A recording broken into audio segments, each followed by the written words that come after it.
Hello, my name is Marcus. I'm the compiler of a collection of therapy quotes entitled 1001 Windmills of the Mind, a collection of quotes taken from what's often called the psychodynamic or the psychoanalytic perspective, which long ago, as I understand it, was referred to by some as philosophical medicine or narrative medicine. Because if we can find our narrative, that means we can accept more of ourselves, the parts of ourselves that we had to squelch or suppress or repress or hide or compartmentalize or disassociate or not know, basically, when there's a thing called an insecure attachment style. All babies need a certain level of attachment with the mother called a secure attachment style. If it's secure, that means the child can resume development. Of course, all children can develop chronologically, biologically, even cognitively. A person can still get 10 PhDs on the wall. But we're talking about this sort of emotional area, feeling the self, the feeling self area, the feeling embodied area, the attitude towards yourself and towards others. Meaning, a symbol for this is the golden ball. So all babies are born with a golden ball, meaning aliveness of affect, vitality of affect, a wide range of affect, needed affect, appropriate affect. When there's an insecure attachment style, that golden ball gets lost. It's missing. It's repressed. It goes into a part of the brain called the non-reporting brain, or the implicit memory system, often called the unconscious. That's considered a trauma. When we lose our feelings, we go through life feeling that unreal, feeling that there's something missing. So one image for this is from the sitcom The Many Loves of Dobie Gillis. The character Maynard Krebs had this unique hobby of collecting petrified frogs. And I theorize that's the scriptwriter's attempt to present the image that a person may emotionally feel like that petrified frog. It's like a freezing of our feelings. It just simply means we don't know our feelings. Or the woolly mammoth frozen in that block of ice up in Siberia. He's kind of frozen like that. The more dramatic one is in myths when they talk about the stone character. For example, in the Narcissus myth, so again, myths and fairy tales describe inner dynamics. They're metaphors for psychology, inner life. Myths and fairy tales are like soul stories. They're true on the inside, not on the outside. Myths and fairy tales are interpreted like we interpret dreams. Every character in a myth or fairy tale is sort of some kind of fantasized personification of some aspects of ourselves. And there's a lot of condensation, a lot of displacement. It's a different world, right? Alice in Wonderland, myths and fairy tales. The non-reporting brain is pictorial, pre-verbal, no time in there. Okay, so in the myth of Narcissus, the story of the character, the guy Narcissus, and his soul, Echo, off to the side, those are two aspects of one psyche, of one mind. So that story is a psychology picture to represent what happens inwardly to a person emotionally when the mother provides an insecure attachment style. So meaning the child doesn't develop. He freezes somewhere along that developmental continuum between birth and 3. He freezes up. So in development, first the baby in the womb is one with everything. It's all about him, solipsism. Everything serves him. He may even think he's the center of the universe, or he's the universe. Everything serves him. It's all just him. The general consensus is that no one really believes that he's aware that he's a little person inside his mother who's a person, and there's two people there. He hasn't reached that place yet. He still thinks it's just all him. Everything is him. Okay, and this attitude dissipates finally by the age of 18 months. But if he's frozen prior to that time, in particular before 4 to 5 months, he can be stuck in that place. So in the myth of Narcissus, the character looks into the pool of water, he sees a reflection of himself. That just means he's in that oneness. He thinks everything is just him. It's just, he sees himself, and that's all there is. It's just him and himself. Now, that dissipates when the child is loved. Then he starts to have a sense of himself differentiated from the sense of the mother, but he didn't get that love. So actually, one way to put it is, one author says, when narcissist is looking into the pool of water, he's actually searching for a mother's loving gaze, mother's loving reverie and response and consideration for him, to see mother seeing him and hearing him and feeling him and soothing him. The child is looking for mother's interaction, right? So then there'd be a sense that the mother loved him, that he felt loved, and there was someone who loved him. There's an other, there's a him, and he starts to differentiate. But if the child doesn't get emotionally loved like that, we're not talking about physical development or cognitive development. We're talking about this inner life, this inner world development. So if he doesn't get that kind of consideration from the mother, being seen and soothed and so on, his soul gets disassociated. It splits off, it disassociates, it flies off into the corner called Miss Echo. So echo is just a symbol for the disassociated soul, and narcissists can't pay attention to it, meaning a person who's not being loved can't have their feelings because it's too painful to have the feelings. If the child is not getting their love needs met, it's too painful to feel and trust and develop. They're kind of stuck, frozen. So when they lose their true self, when they lose their soul, their feelings, all they have left is that belief, that basic belief that everything is for them, serving them. That's just sort of an automatic thing. That just resolves when the baby's loved. If the baby's not loved, he's stuck taking refuge in that grandiose part self, or infantile megalomania, or called the glorified self, the idealized self, chasing the ego ideal, primary narcissism, where he thinks it's all just him, serving him. And if someone does have that psychic structure in their unconscious, we see this with the narcissistic pattern later on. Those who, slogans like, well, who cares, useful, not useful, either. They have extreme either or thinking, looking out for number one kind of thing. No empathy for others, no consideration or feelings or care for others. Useful for them, fine, not useful, who cares? They're still in that baby place where they think it's all about them.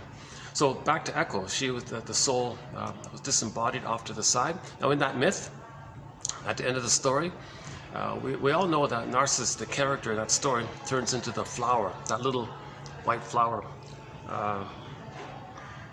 It's much smaller than this one, but that's a larger one.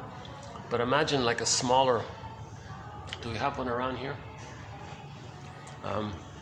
Well, if this, yeah, okay, if this, how about that one? That's not it. Anything around here? What about this one? Maybe that's the closest approximation to it. No, that's not really it either. Well, anyways, it's a little tiny white flower. Oh yeah, it's a little bit like this. Okay, this would be the closest approximation to it. So Narcissus turns into this little white flower called the Narcissus flower. Something more or less like that little one there. Oh, we got some corals here. Okay.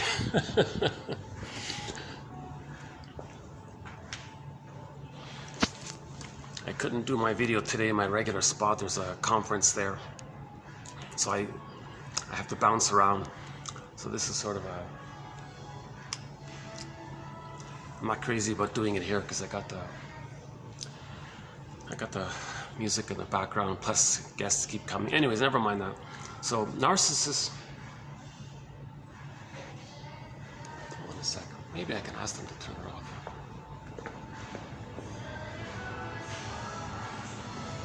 Hold on a second. Hey guys, can I ask a small favor? Can I ask a small favor? What is a small favor? Would it be okay to lower the volume on the music? Do you guys control the volume of the music? No. No, that's something separate. Yes. Okay, never mind. All right. Plus, I don't mean to seem a little picky, but sometimes the camera picks up songs, and then YouTube blocks the whole video unless I trim out the songs. I've had that happen numerous occasions. They hear a song on the speaker above me, and they say it's copyrighted, and the whole video is blocked because of that.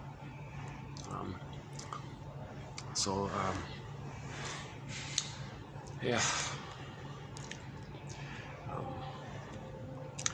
Yeah, sorry to convey my little annoyances.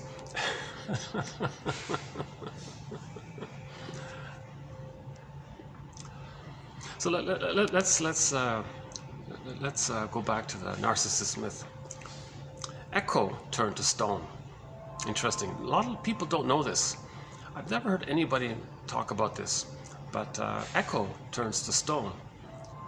So echo turning to stone, that means our feelings get squelched, it gets repressed, we lose the golden ball. In the Disney movie Inside Out, joy and sadness get zooped away into this other world. So when our feelings get repressed, that zooping phenomena, it gets repressed, we feel like the petrified frog or the frozen woolly mammoth or the stone-like feeling. So that's trauma. Elvin Semrat says when you feel like that, you feel frozen like that, you feel numb like that, or you say you don't know what you're feeling, alexithymia, you don't have words for feelings, you don't know what you're feeling, and therefore you can't find any words for it because you don't know what you're feeling, alexithymia. He says that's when you're hurting the most. His line is, if you feel nothing, that's when you're hurting the most. You're hurting the most. That's a trauma. So an insecure attachment leads to developmental trauma, interpersonal trauma, relational trauma, attachment trauma.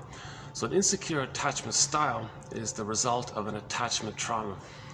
Okay, so if the baby is not seen, felt safe, if he's not able to go through the developmental process, at some point he's going to freeze up inwardly. That's the trauma.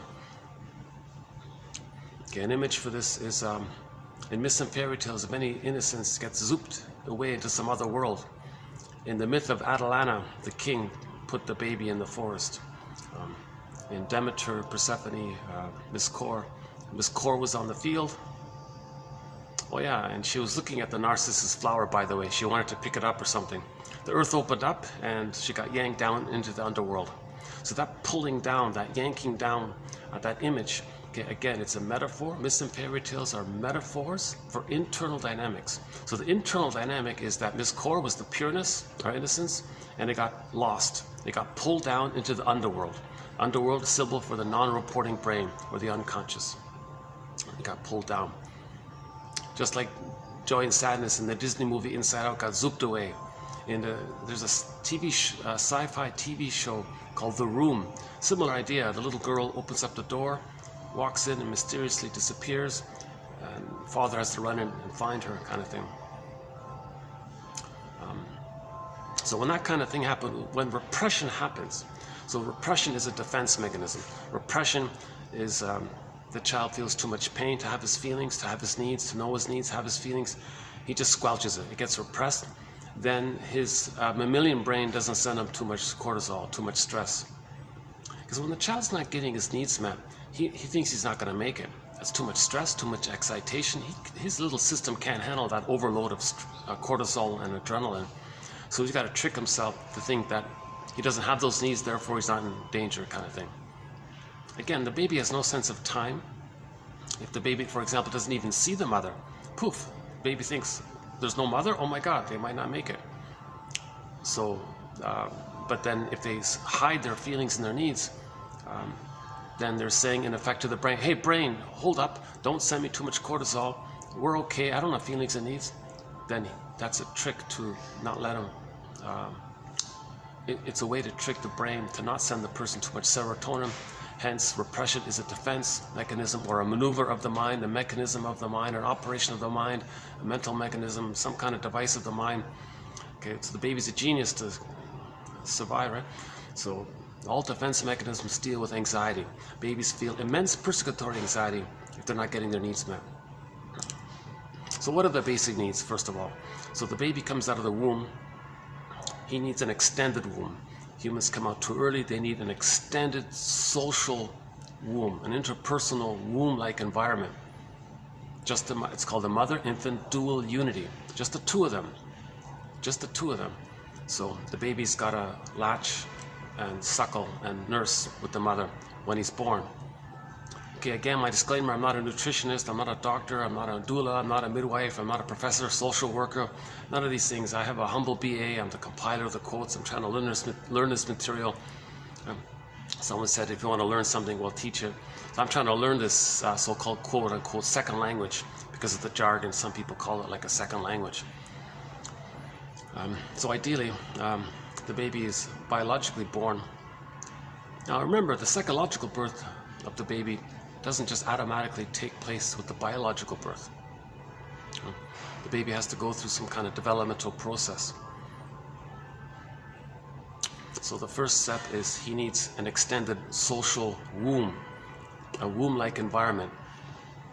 Baby sleeps on the mother's front, nurses when he wants to nurse. Okay? And the role of the mother is to be a symbiotic object or a self-object for the baby, meeting the baby's needs automatically, right on time. So she's got to be attuned, in sync with the baby's needs. Now, that means there's a line between some kind of rapport or line between the baby and the mother. Just like in the uterus, the baby had the cord, went to the placenta, went to the mother, placenta, cord, baby, and it was like this line, there was like a flow there. So in mythology, that's the origin of the Hermes character, this messenger-like flow between the baby and the mother, Hermes. The medical symbol is based on that. The medical symbol, you got the staff, that's the center vein in the cord that sends down the food to the baby. Okay. And in the medical symbol, you got the two snakes that spiral up. Okay. In the umbilical cord, there are two veins that spiral up from the baby to the placenta that sends up the waste metabolization. That sends up the waste elimination for it to be metabolized literally by the placenta.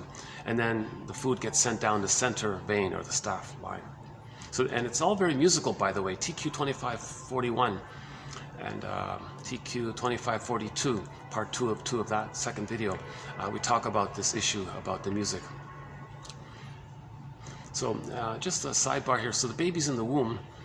He has his golden ball. He has all of his feelings. He has his golden ball.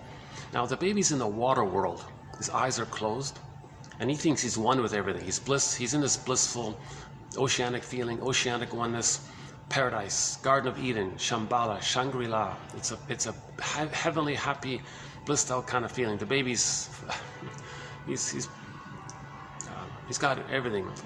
One person calls it unconditional hallucinatory omnipotence. Whatever he needs, it's going to get met automatically. Okay, he's taken care of perfectly. He's floating around, no stress. Anyway, so in the womb, someone said, well, is there any sense maybe of some kind of mother? What would that be? If he's one with everything, could there be some kind of sense? Well, he hears the mother's heartbeat. His eyes are closed, so he's going to hear the movement leading to the sound. So he'll hear mother's heartbeat.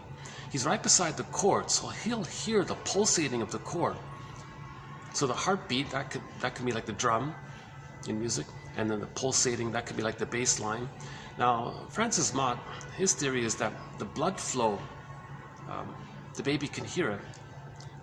The center blood flow line that goes straight down, and the two that spiral up, he theorizes it corresponds to the notes on the music scale. So the baby is hearing some kind of prototype of music in the uterus. So that maybe is like the first mother, music, the musical other. In the beginning was the sound. In the beginning was the sound.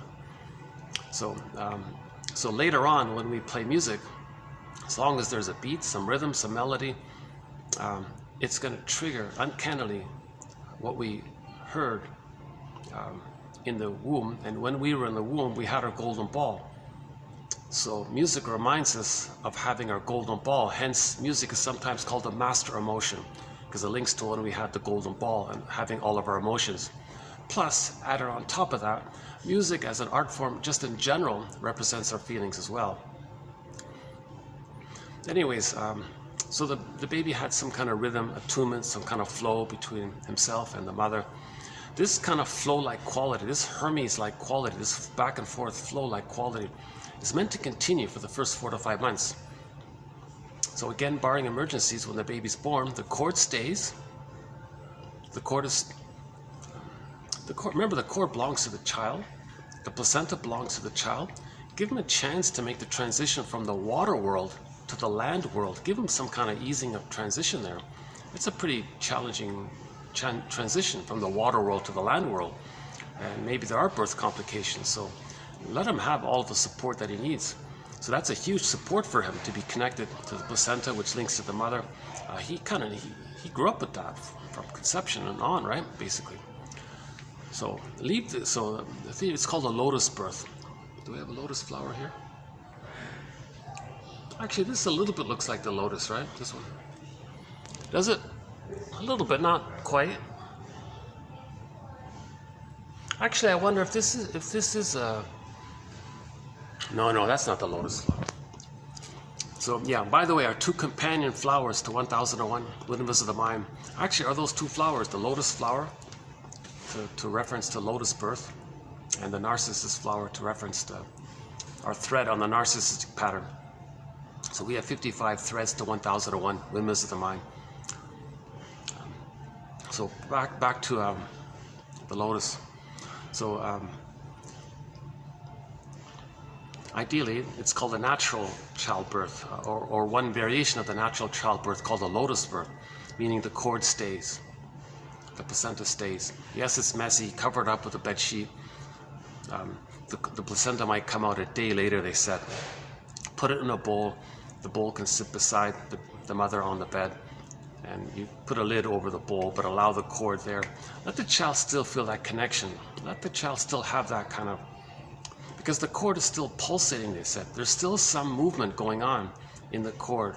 So don't just suddenly sever it prematurely. That's a shock trauma. That's a betrayal. He'll freeze up right there. That can be like a birth trauma right there. It's a shock situational trauma. And then he'll freeze up because his needs didn't get met. The flow was broken. The trust was broken. He lost his mother. He lost the connection to the mother. You see. Now, yes, of course, maybe if he latches and starts suckling, the mother can repair that. So if there is some kind of birth trauma, maybe if there's a secure link with the mother and they reestablish it, maybe it can all be okay. But all the more reason to, just as insurance, leave the cord, leave the placenta. It'll come off on its own accord a day later or whatever it is. So when the baby is biologically born, he's placed on the front, and he's expecting the psychosomatic breast, the real mother's breast, because when he starts to latch on and suckle and start nursing, the nerve endings, oops, this is a little unusual today here. I had to search around for a place to do my video, and usually this place is packed, so once in a while it's kind of quiet around here. Sorry about my distractions. I have a little bit of a drama every time I start a video. I gotta bounce around to find a place. This is like my last. This is like really like my last choice. This place here. Plus, I don't want to disturb the staff at the front there. Plus, I gotta buy something here to.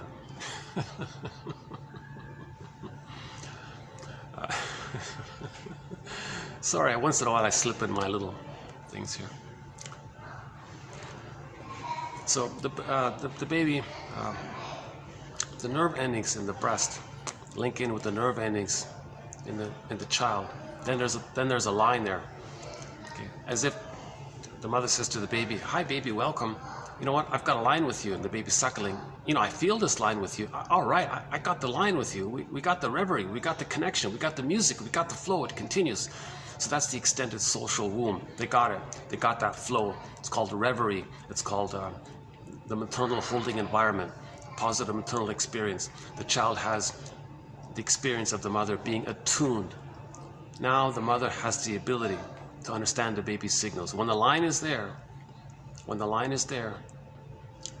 it kicks in for the mother the ability to instantly understand the baby's wishes, signals, needs, and the mother automatically supplies them, just like it was in the womb where all of the baby's needs got automatically supplied. The mother does it sort of in an interpersonal way.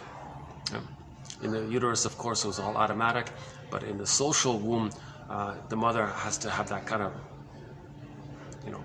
in presence, like her land presence for the baby, and she gets that when the baby suckles. And by the way, Klaus and Ken will say if the baby's removed for too long,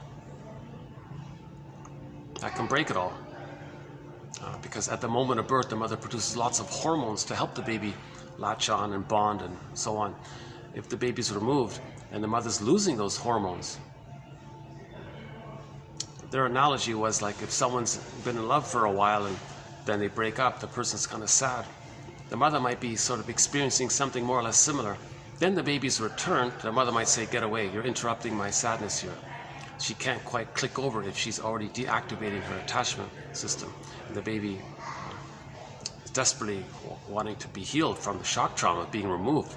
So the baby shouldn't be removed. Forget about the weighing and the scale. Who cares about that? When has that ever been of help to anybody ever, really? Barring the rare or extreme exception. It's not worth traumatizing 99.999% of the babies just for some made-up thing to fill in the form. See, traumatizing the babies, this is a residue from 10,000 years ago. So we'll talk about that later, maybe. So the baby shouldn't be removed. Okay? Because if the baby's not removed and he's handed to the mother right away and the baby latches and starts suckling and nursing and they preserve the line, then it kicks in for the mother. First of all, it helps the baby to latch and to bond, so the baby feels bonded and connected to the mother. During that major transition from the canal and the water world to this land world, this is a big event for the baby. It helps the mother to have that maternal sense for herself, to feel it with the baby, so she can be a symbiotic object or a self-object for the baby. See? So that's great. So now the child gets his paradise. The paradise continues for the first 4 to 5 months. The baby cannot have paradise lost at birth. Okay? The baby needs an extended paradise, an extended Shangri-La, an extended Shambhala, an extended Garden of Eden, an extended Unico Mystica. Unico Mystica, oneness, mystery, oneness, blissful, heavenly feeling. The baby needs an extended bliss, an extended symbiosis. So this is called a stage of symbiosis, undifferentiation. Undifferentiation. There's no differentiation. The baby doesn't know where he is and ends, and where mother begins and ends. There's no differentiation. Fusion, merging. It's like this one thing. One famous guy says, at that time, don't think that there's just a mother and a baby and they're separate. No, just think of it as like this one thing that's taking place. Okay. Now, if somebody, by the way, another sidebar here, about 2 weeks ago, we had an interesting theory about stranger anxiety leading to prejudice. One variation of the theory about the link between stranger anxiety and prejudice is that if the father picks up the baby during that primal time, between birth and 4 to 5 months, so we're talking about that first egg period, sometimes called the psychological egg, this maternal holding environment, or the extended social womb, mother-infant dual unity. If the father yanks the baby away, says, oh, hey baby, look at me, I'm your dad, the baby might think, whoever you are, whatever this is, you took away my mother, you took away my paradise, I have to freeze my golden ball, now I feel like stone inside, I feel a petrified frog, frozen inside. He's going to really hate this father. The baby's going to hate the father, but it's too much stress. He'll blot it out. So the baby thinks this is this stranger who hurt him. So he has a deep memory of this. So the father shouldn't interrupt that unit, that mother-infant dual unity. Father means well. We get that. Father didn't mean it. But you got to have empathy for the baby's needs. The baby's still in the womb. You got to think of it that the baby's still in the womb. It's just a land womb. It's just the womb. The womb has 2 parts: the biological uterus womb and the social extended interpersonal womb for the first 4 to 5 months. So the father shouldn't pick up the baby and say, "Hey, baby, here I am. Look at me." Baby's he's gonna hate the father for that. The baby's gonna think again. You took away. Baby doesn't understand time. If the mother's not there, then that man took away his mother. He's going to hate that person. See? Now that's blotted out. It's in his unconscious. He records it. And this can manifest later on in their life when they're in any kind of environment. Whoever appears to be the most different from the others, who's ever the most so-called different, right? Let's say a newcomer comes in. Oh, they're the most different. They don't speak the language, different dress or whatever. That could trigger up that original anger towards the father, and they're going to project it onto the so-called stranger, because we're always projecting to know what's within, because we're trying to own our experience and know our story so we can accept ourselves and heal. So that, by the way, so that's projection, right? So in prejudice is projection. You're going to project something. So we're often projecting aspects that was painful to us that we can't accept, put it onto others outwardly. That's called a mirror to see what's within. It's within. It's like, so the famous example is the film projector. It's within on the reel, the negative on the reel. It's within, but the person doesn't know the story or the imagery that's on the reel. It's like a film projector. Inwardly, there's a little guy there with the film projector, and he's going to put the image on the reel onto the screen. The person looks at the screen, says, oh, that's it outside. That's to know that it's within. So we're trying to heal.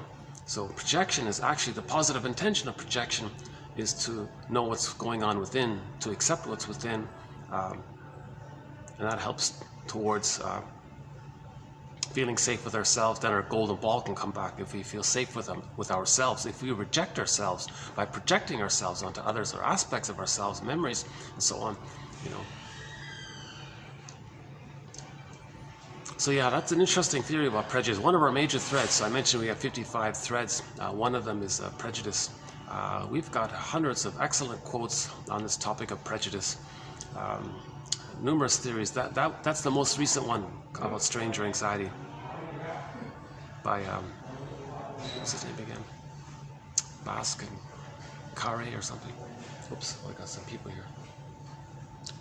Yeah, there's going to be a few interruptions while I do this video, so you might see me stopping, stuttering once in a while. Oh, I've tried to use the roof here. They blare this. It's like a night discotheque up there. They really blare it. I can't do the video up there. So I only have two options in this hotel. All the other venues in the other hotels in this area where I do these videos are occupied with functions and parties and meetings and conferences and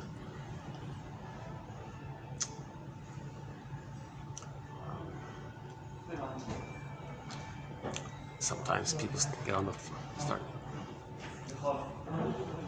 You know, if they get into a long yapping session there, I might have to move. But okay, let me just hold on a second. Let me just take a.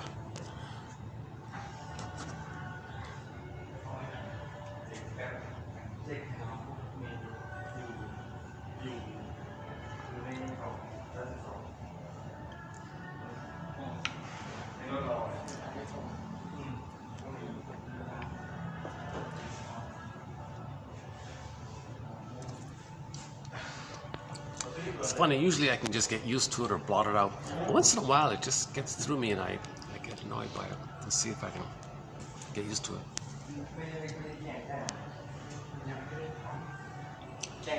Okay, so let's go back to where we left off there.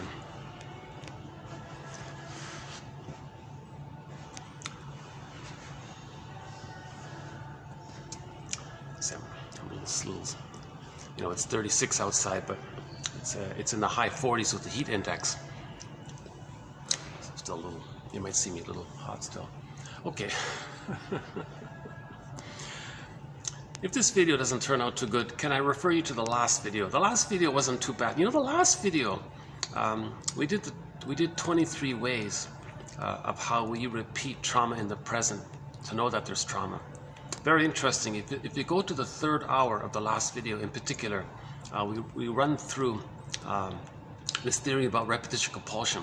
So when there's trauma, we repeat what happened symbolically in the present, something to represent the actual trauma in the past. And I went through the top 23 ways to see this and to know this. I think that's interesting, something to consider. So the baby needs, because if the line is there, if the nerve endings line up, if the line is there, then that Hermes-like flow, the medicine is there, right? The flow and the exchange, the communication, the dialogue between the baby and the mother is there. See, if the bottle is used, it's blocked. Baby freezes up. That's a trauma. Relational trauma. It's not like a shock trauma, it's like a relational trauma. Mother doesn't respond. Baby sends his message to the stone breast, like the bottle, the plastic bottle, the glass bottle, whatever. There's no response. There's no nerve endings. It doesn't see the baby. It doesn't have, the plastic bottle doesn't really have that. It's not going to pick up the baby's signals properly. The mother understands the baby's signals when she's nursing properly. The bottle's going to break that. So that's why the mother, barring emergencies and special exceptions, the mother's meant to, the baby's expecting natural nursing, natural breastfeeding, right? So if the line is there, that means the mother's reverie with the baby, her consideration, her presence for the baby's going to feel considered, and he'll have a sense of presence to himself. Because of the oneness, because of the fusion, whatever the mother does with the baby, the wiring gets laid down based on the interaction with the mother. Human connections lead to neural connections.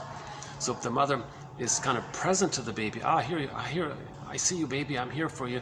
Oh, the baby can be present to himself. Now he's connecting to himself. So he needs mother's presence for him to feel presence to himself. Mother says, mother sees, feels, hears the baby. Oh, baby can now see, feel, hear himself, in effect. Mother soothes the baby. Okay, the wiring gets laid down. By the age of 3, he can soothe himself.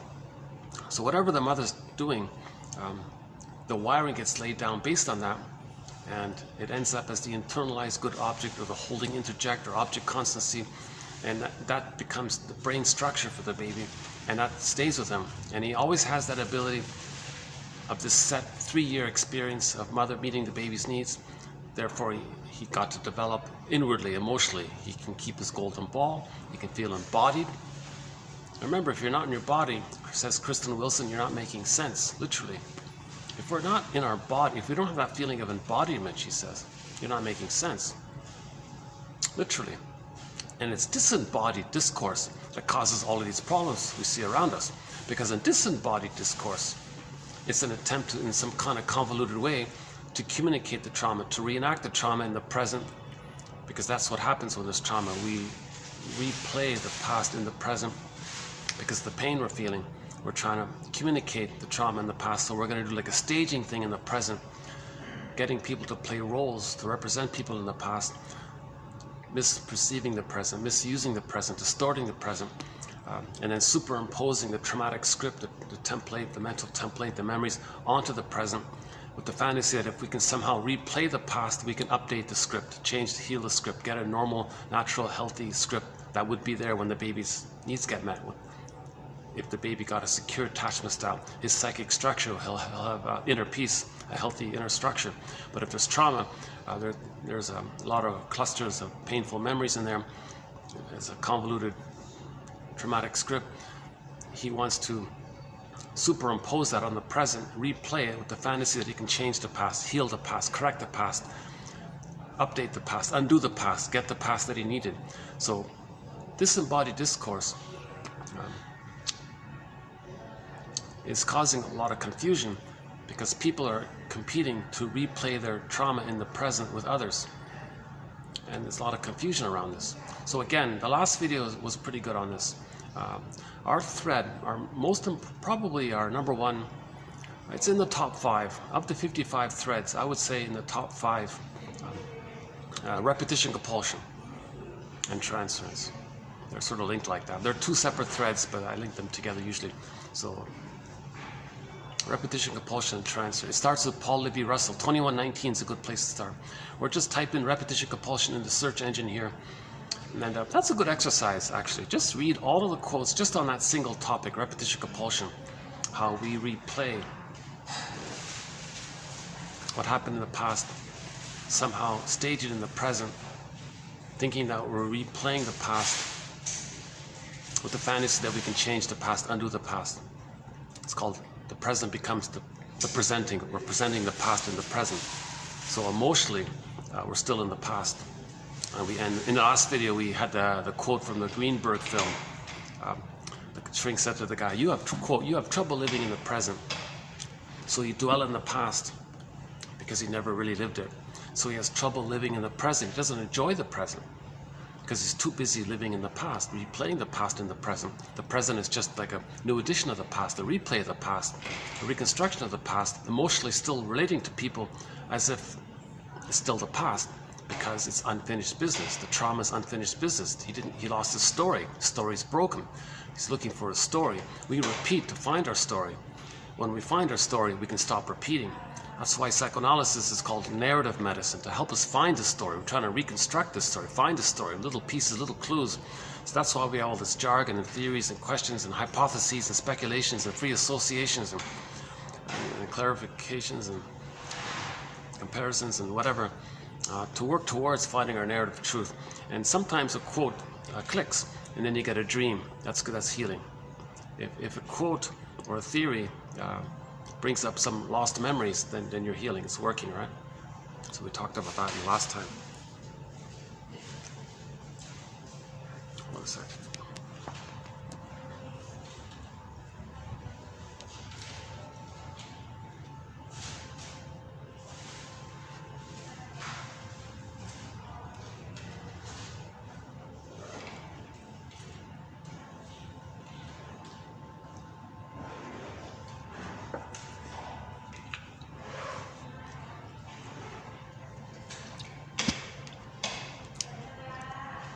Okay, so the baby needs, so we were talking about what does the baby need. So the baby needs the positive maternal experience, the reverie, the safety.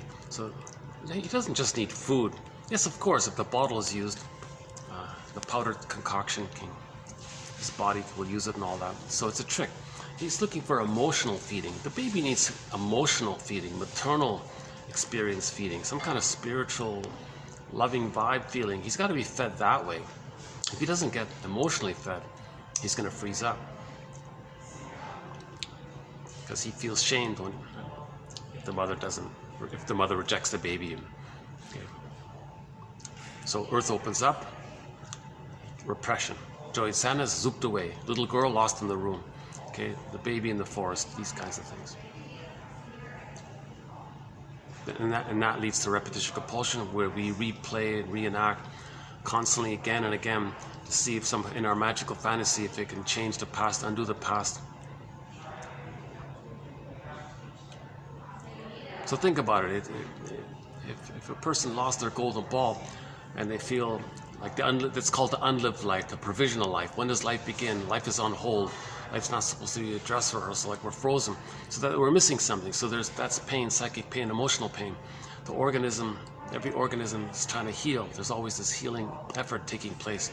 So the healing effort that's taking place from this perspective is that it wants to reenact what happened, because the baby's in a state of timelessness. He doesn't understand time. So he's going to keep on replaying and trying to recreate, replay, hoping that maybe mother will change her ways. They can get a better past. Just replace the unhappy past and put in a new happy past for that unhappy past. It's a positive. There's sort of a positive intention. It goes awry. It doesn't work because there is time. There is present time, but the emotionality doesn't understand it. So again, Edmund Burglar, one of our mentors, his metaphor for this is that every neurotic is a music enthusiast, but he only has one record. He carries this one record with him everywhere he goes. Every time he sees a record player, he spins off that one record. So I'm talking about those old vinyl, long-playing LP music disc records. So the neurotic, okay, somebody with an insecure attachment style, he's a neurotic, dysfunctional. It's dysfunctional because you're replaying the past and the present. You're not enjoying the present. That's neurotic. Always living the past and the present, not enjoying the present. That's neurotic. And you're going to self-defeating the happiness in the present to replay the past because you're still stuck in the past. That's neurotic. So every neurotic, okay, is a music enthusiast. Loves music. The problem is he only has one record. That painful, traumatic script where he got frozen. He carries this one record with him everywhere he goes. In every new situation, he replays that past record. Actually, why don't we begin with one of our quotes from today? He says, the purpose of therapy is to make the transition from repetition, compulsion to choice. repetition compulsion is not really like a choice. It's this compulsion to replay the past, to undo the past, to get out of the pain because of the pain we're feeling, and we're not really conscious of it. But if we're conscious of things, because we know our story and we got our feelings back and we forgave the parents, and we worked through it all and come to terms with it, then you have sort of conscious choice, right?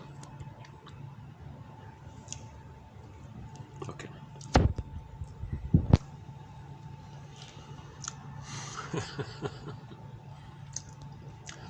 Actually, to tell you the truth, I tried to do this outside, but with the heat index, I was just drenching in sweat. I couldn't do it. Nobody wants to watch somebody sweating the whole time, right?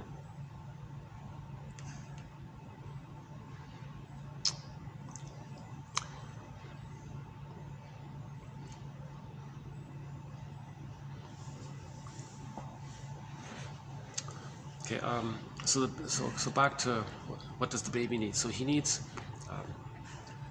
the positive maternal experience for the first 4 to 5 months. He needs a symbiotic needs met, symbiosis, right? The mother's just there to meet the baby's needs. The mother never uses the baby to comfort her, or the mother doesn't turn to the baby to somehow comfort her. The baby's not a teddy bear for the mother. The baby's not supposed to like absorb the mother's hatred or something for the mother. The mother in no way can use the baby to meet her emotional needs. If that happens, earth opens up, Miss Core gets pulled down. But let's finish that one. Miss Core gets pulled down. So the pureness got pulled. That's the repression part. Now notice in the underworld, the unconscious, the backdrop, the hell scene, again, myths and fairy tales are metaphors for internal dynamics. Okay, so the baby's shamed by this. Okay, that's the emotion of shame. So the hell scene represents the emotion of shame. This burning, biting feeling is the emotion of shame. That's all it is. That's all it is. It's just it's like artwork. Think of it as artwork. Okay, so now the character that pulled down, okay, the child creates a distorted image of the mother that caused that. See, so the baby's nursing, and he's not getting his needs met. He's enraged, but the baby can't feel that excitation. That's too much. So he's got to trick himself to not let the mammalian part of the brain understand that the baby's so enraged, because the person doesn't want the brain to send them too much cortisol. So the psyche does a thing called projection. So the mind says to the brain, hey, wait a minute, brain. Wait, don't send me too much cortisol here. Here's what I'm going to do, brain. I'm not enraged. No, don't worry. We're okay. I'm going to say the mother's enraged. Okay. So the baby's like a little Picasso. His feeling of rage, he's going to paint it onto the concept image of the mother, imago image concept that he's going to make of the mother. He's going to create some kind of image of the mother, and that imagery is going to like an artwork or a symbol for the baby's rage. Then it's outward. Then he says, look, brain, I'm not enraged. We're not enraged. The mother's the enraging one. Mammalian part of the brain says, oh, okay, well, I won't send you too much stress then. Whew, what a relief. So the baby was enraged. He was terrified, persecutory anxiety. It's obvious if the mother's abusing the baby, he thinks he's going to perish. He can't handle that stress. So he's got to look how enraging the mother is. I'm not enraged. The mother's enraged. Now, what about the needs? The mother had a need. The baby had a need to take in the positive maternal experience, not just the food, but the emotional feeding. He's got to take it in. Now, it's just a basic need, but when the need is not getting met, the baby gets angry and angrier. No, brain, I'm not angry. The mother's the angry one. I'm not angry. What about the need? Meanwhile, the baby thinks, geez, I have this fantasy. I just wish I could just somehow control this breast. I wish I could possess the breast, gobble in the breast, have it, and take it in me, take in the whole breast. So he becomes very greedy. It's a devouring, greedy-like quality. That's his enraged, greedy fantasy he's going to create. Now that's too much excitation, because that's overwhelming for the system. So the psyche says to the brain, wait a minute, this need, this devouring need that I now have, this greedy, devouring need. Wait a minute, no, I don't have that. The mother's that. The mother's this devouring monster that wants to eat me. She's that. So the mother image represents attributes of the baby that he projects onto the mother image. That tricks the baby's brain not to send him too much stress. It's called projection. Something about us is too much, it's going to cause too much anxiety. We project, we say it's outward. When you say it's outward, it's trick, it's selective attention outwardly. You amp it up outwardly, you invent it, make it up, draw a picture, artwork, it's outward. Then you trick your brain to not know that it's within. It is within, but you focus outwardly. Okay? That's called projection. Projection refers to the process of casting out those parts of oneself that are unacceptable and seeing those parts in other individuals. It's a basic one, right? Another one. Projection is the maneuver which makes it possible to perceive one's wishes, psychic material, feelings, false feelings, etc., as belonging to someone else. Sort of he calls it here symbolic ejection. You just want to eject it out. Another good exercise, type in the word projection. I think you'll get about 500 quotes on projection. All of the best quotes on projection. One exciting attribute to this e-encyclopedia. So again, 1001 Windmills of the Mind is an electronic encyclopedia of soul repair from this psychoanalytic perspective. It's an electronic encyclopedia, 55 chapters. So look on the chapter of projection. Just type in, well, if you have the file, it's easier that way. Or in the search engine here, type in projection, you got to click around for it. If you read all of the quotes on projection, I think you'll get a pretty good idea about it. So the baby projects. If humans project, babies have more pain and stress, so they're going to project even more. So the baby projects his rage and his wish to take in onto the mother and says the mother's enraged and wants to take in. So it ends up that the mother creates an image of the mother as a monster that wants to eat him. That's how he deals with the anxiety of his needs getting denied, his feelings getting denied. Okay, it's called gaslighting. The word of the year for 2022 is gaslighting by the Merriam-Webster Company. So it works. So the baby says, "Hey, mother, I have these needs here." Mother doesn't get this. The plastic bottle doesn't get it. No, really, I do. Plastic bottle, no response. Stonewalling, no response. Silent treatment, cold chill. No, bottle, mother, bottle. I have these needs. In effect, the bottle says, "No, you don't. I don't know. I don't see it, or I don't think you do." "No, I do. Really, I do." "No, you don't." "I don't." It's the baby's reality. Gaslighting. So now, baby says to the plastic bottle, "Look, I'm enraged by this." No response. "No, I am." "No, you're not." "I am." "No, you're not." "I'm not." Okay, it's the gaslighting. So there's a lot of gaslighting going on with an insecure attachment style, meaning the mother doesn't respect the baby's reality and his needs. It's called gaslighting, right? So that's very interesting. It's the word of the year, because mothers do a lot of that. Now again, part of the healing journey is to understand why mothers themselves didn't get an insecure attachment style.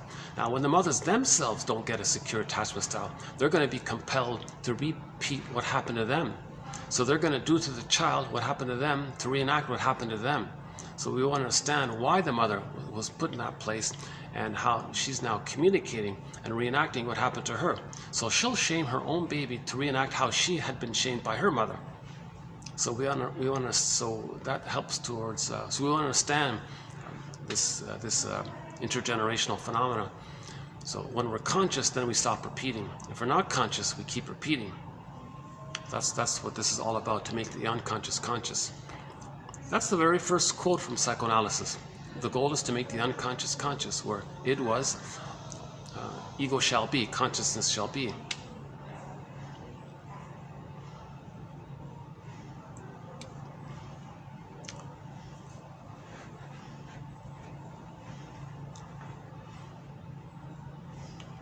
So maybe I'll just, I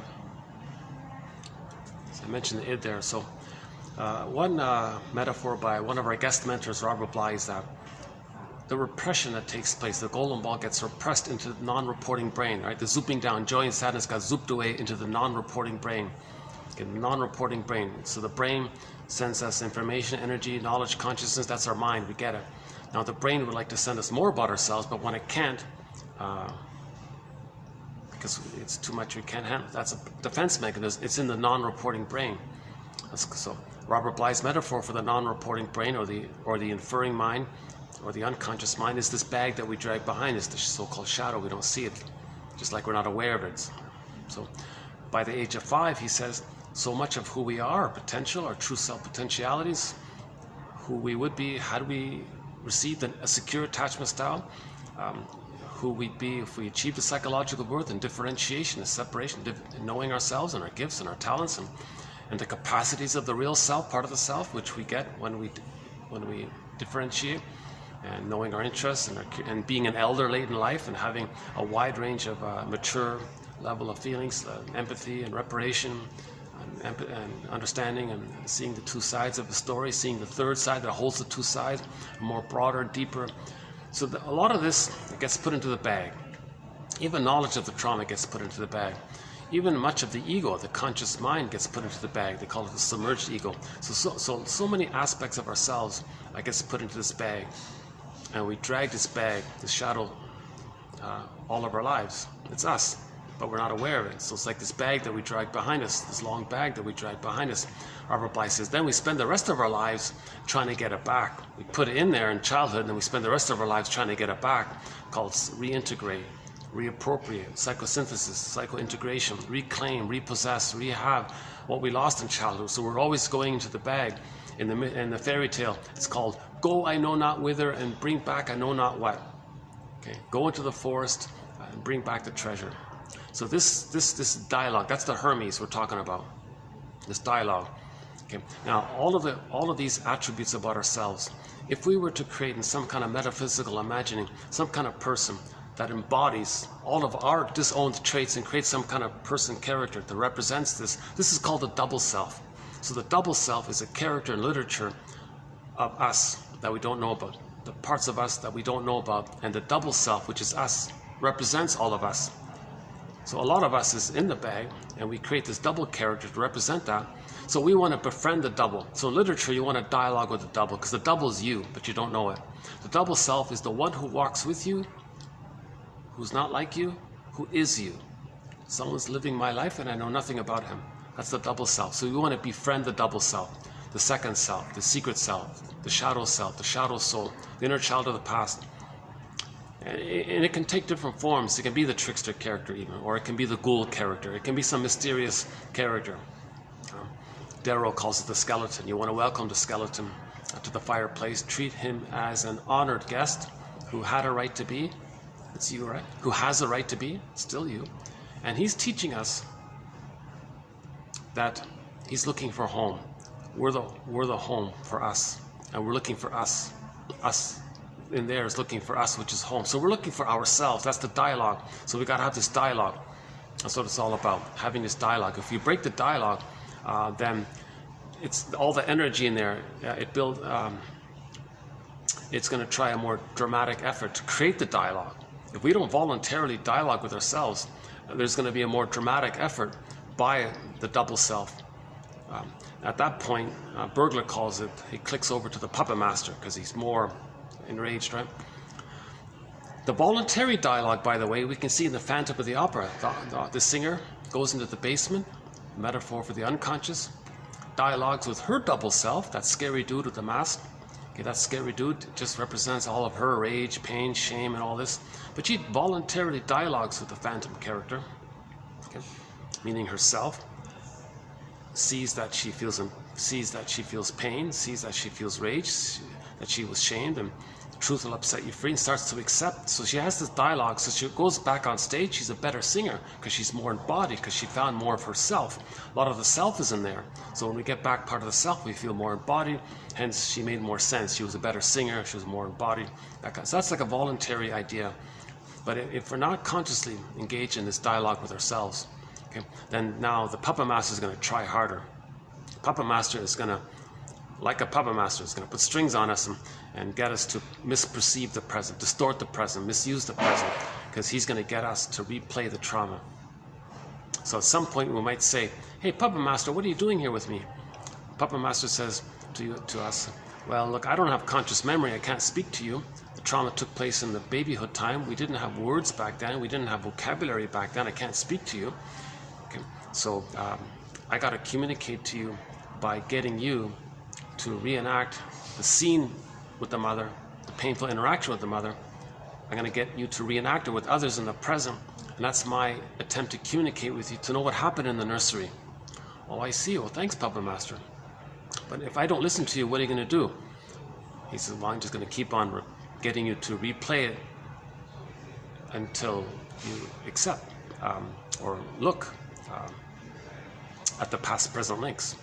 How the present is just a replay of the past, because you have this.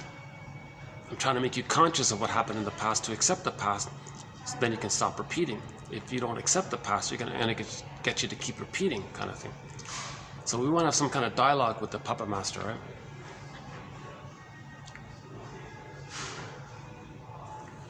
Okay, so okay, let's say the baby does merge with the mother. For the first 4 to 5 months, he feels safe in the egg. So he's loved during the egg time. Okay, by the way, back up a sec. If something that happens, if the baby isn't loved, number one, if he doesn't enter into the egg, if he doesn't latch on properly and have a symbiotic merging, oh boy, several personality patterns are going to come about based on the baby not merging with the mother. For example, the bully pattern. Okay, the bully pattern, they're going to frighten others to create lacks, to be symbolic breast, to get a response from others, because then that's like an echo. They needed some kind of response from the mother.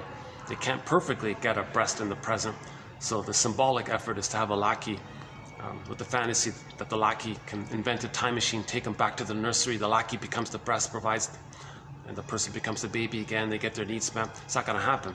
So the present behavior, the bully behavior, is symbolic to communicate that they didn't get the merging with the mother. So frightening someone to be a lackey is this repetition compulsion that they didn't get. It's not going to work, so they didn't get it.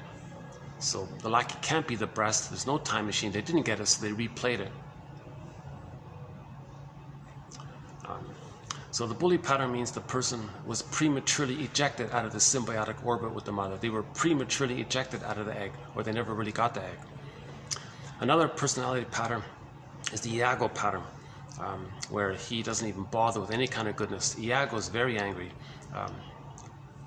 so he ends up with a thing called envy. He doesn't want to see goodness, because goodness, he doesn't want to be reminded that once upon a time he needed goodness and all of the pain around him. So, you know what, I'll save that for the last video. If you're interested in that topic about envy and Iago, that's in the last. One of our major threads is the Iago pattern. The bully pattern is another thread. The Iago pattern is a thread. Lower functioning BPD pattern. And there are a few other patterns. So those three are the stingers, by the way. They're just replaying symbolically in the present how they didn't get their symbiotic needs met. So they're more intense that way, they're more angry that way. The main emotions are hate, greed, envy, spite, vindictiveness, schadenfreude, ingratitude, lots of contempt and sour grapes in there, and so on. So yeah, last video I think we covered some of that. Let's not go there this time in this video.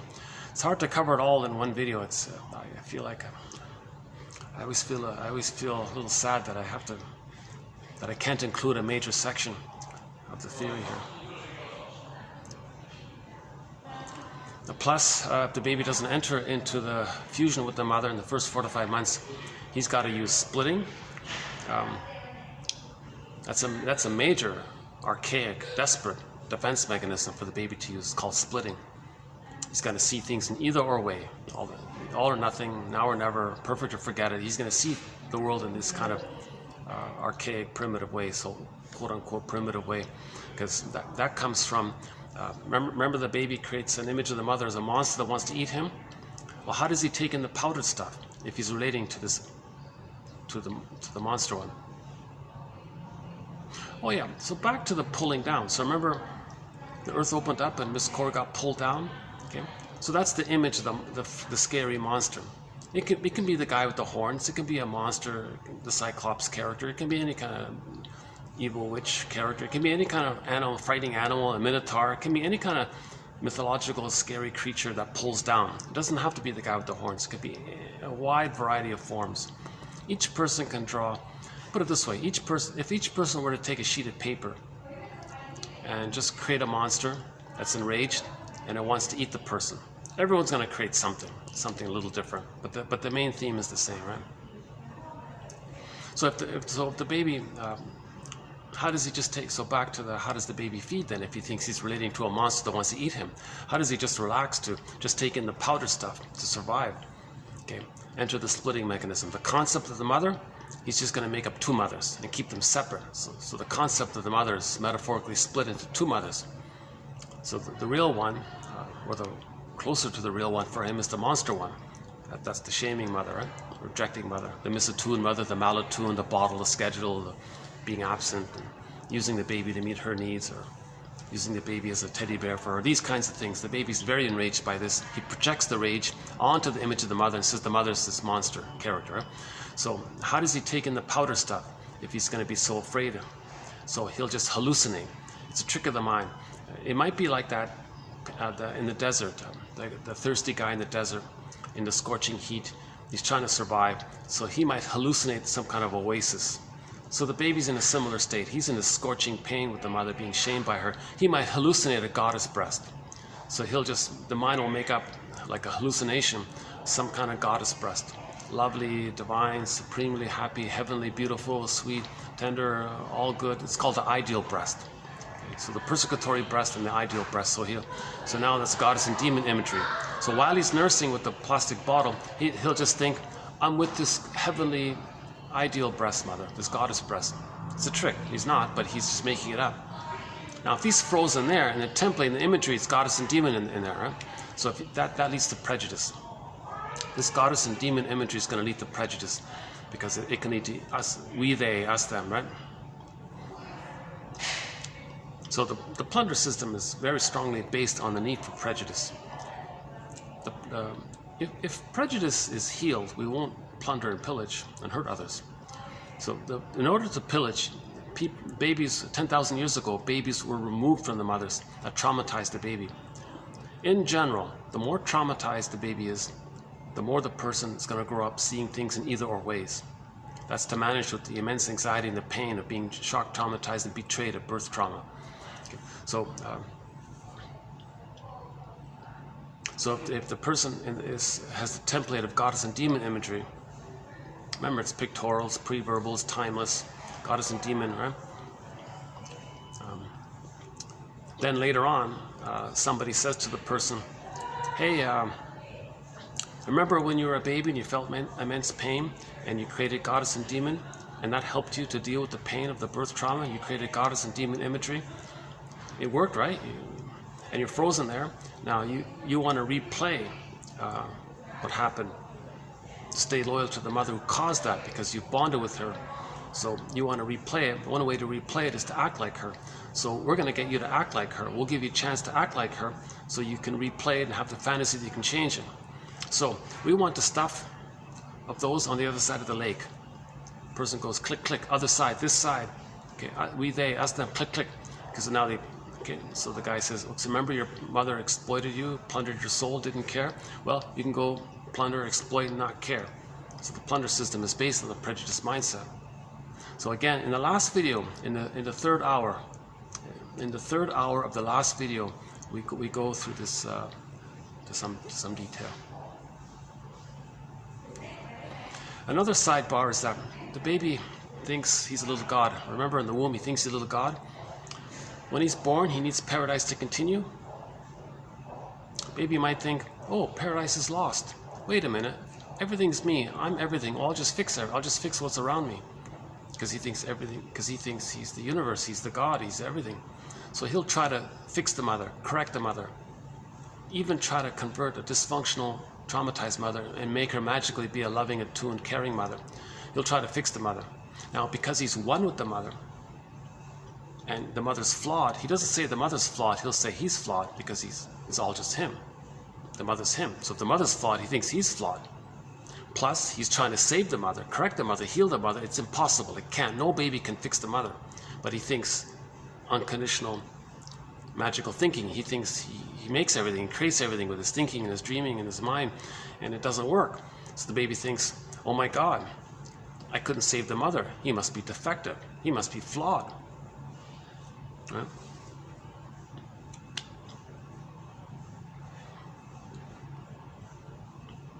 So that's linked to his identity. That's called unconscious shame. Plus, the mother was defective, but he doesn't say the mother's defective. The mother's him, so he thinks he's defective. So he ends up with some kind of feeling that he's defective. All right. Insult to injury. Remember this little fly getting here.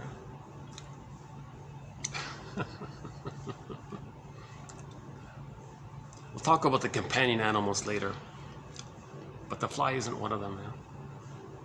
How did he get in here, huh? This little fly here. I wonder if I can catch him, huh? It's on the flower. Why does a fly like a fake flower, huh? Or maybe it's not fake, or maybe it's real, huh?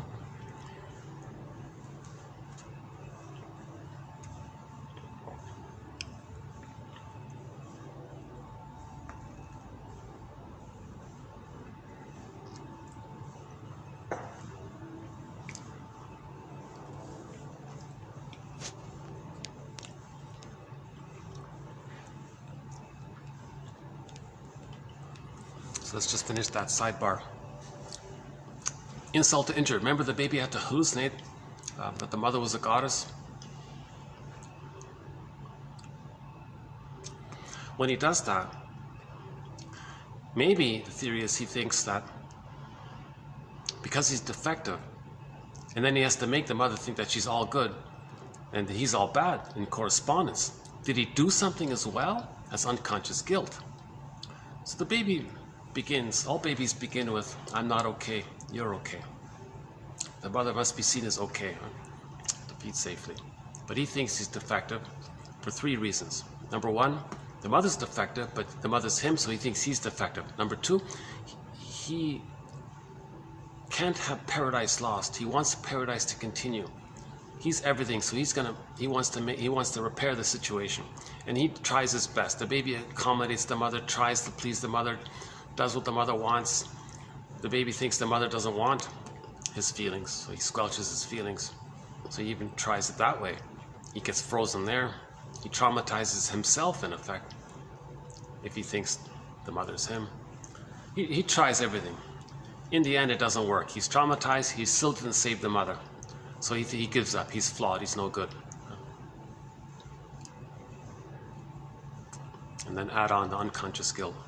So all babies begin with the mindset of, I'm not okay, you're okay. Now, up until 18 months, if this continues like that, if the mother doesn't change her ways, if she doesn't somehow make up for it and correct her ways before the age of 3 at the very latest,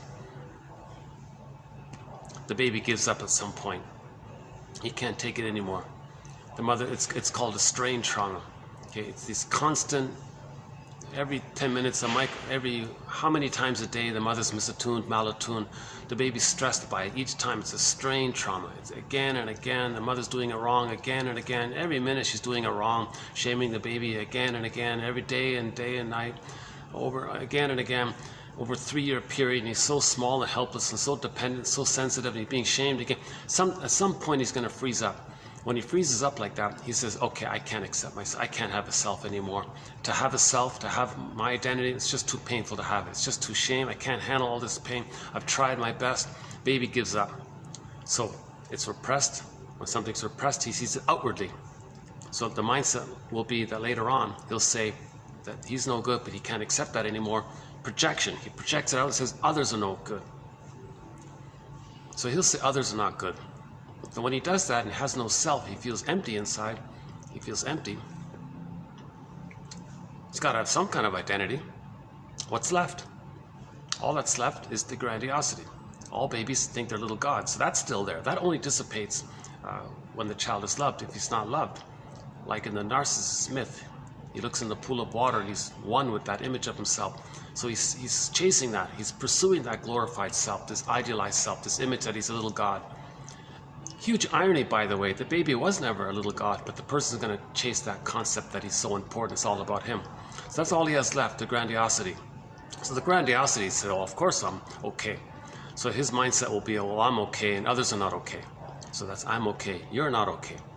But whenever a person says you're not okay, as an enduring, regular pattern, as a personality structure, he's talking about himself, his wounded self that he can't accept, projected onto others. So he's talking about himself, seen onto others. Okay. Now, when he says he's okay, that's the grandiosity. What fuels the grandiosity is the baby merges with the mother. Identification with the aggressor. Okay. The more the mother's love is unavailable, the more the baby clings to the mother, sticks to her, and finally becomes her, identifies with her, and is her. He becomes a caricature of her. So if the baby was a little God and the mother was a bigger God, he becomes the bigger God. That fuels his feeling as a little God. So he's really inflated that way. So he has a very set, determined attitude of I'm okay, you're not okay. A lot of arrogance, a lot of entitlement, and very, very egotistical, all about it. So this is sort of a response to trauma. Okay. So narcissism is a symptom of trauma. All of these things, greed, envy, spite, vindictiveness, schadenfreude, all of these things, the ego pattern, bully pattern, BPD pattern, these are all symptoms of trauma, developmental trauma, right?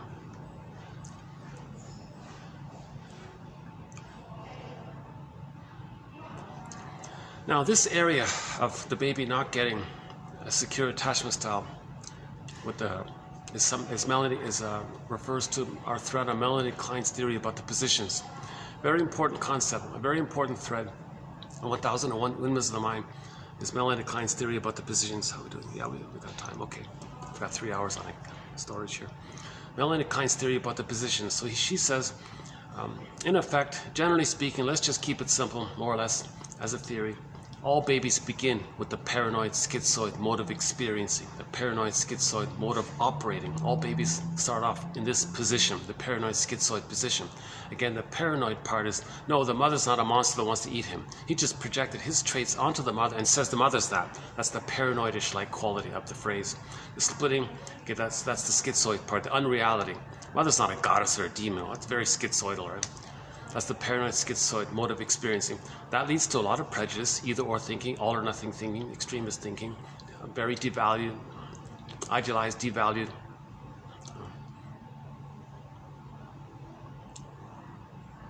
And then all of those stinger personality patterns spring forth around it. The bully pattern, Iago pattern, lower functioning BPD, and the crime pattern, and a few other hard to talk patterns can come from there. Okay, let's not do too much on that one today. So if the baby, let's say the baby does enter into the oneness of the mother. Let's say the baby does merge with the mother and the father doesn't pick up the baby during that time, and the mother-infant dual unity is protective. The role of the father is to make the mother comfortable, to make the unit comfortable, make the two of them as one comfortable, but don't separate the baby from the mother. The role of the father is to make the mother comfortable, because if the mother's angry at the father, she might displace her anger at the father, at her husband, onto the baby.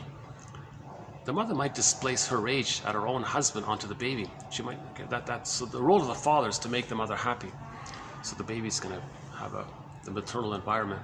Let's say that this all takes place where the mother is mainly doing a good job, meaning meeting the baby's needs. Then at 4 to 5 months, something very special happens. At 4 to 5 months, the baby hatches.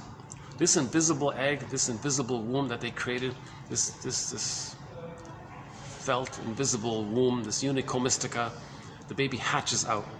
He hatches out. It's a gradual, slow hatching between 4 to 5 months up to 36 months, 30 to 36 months. It's a gradual, slow hatching. As he's hatching, now the father can hold the baby, and now he can start to learn the world, and he's hatching out of the egg. Okay?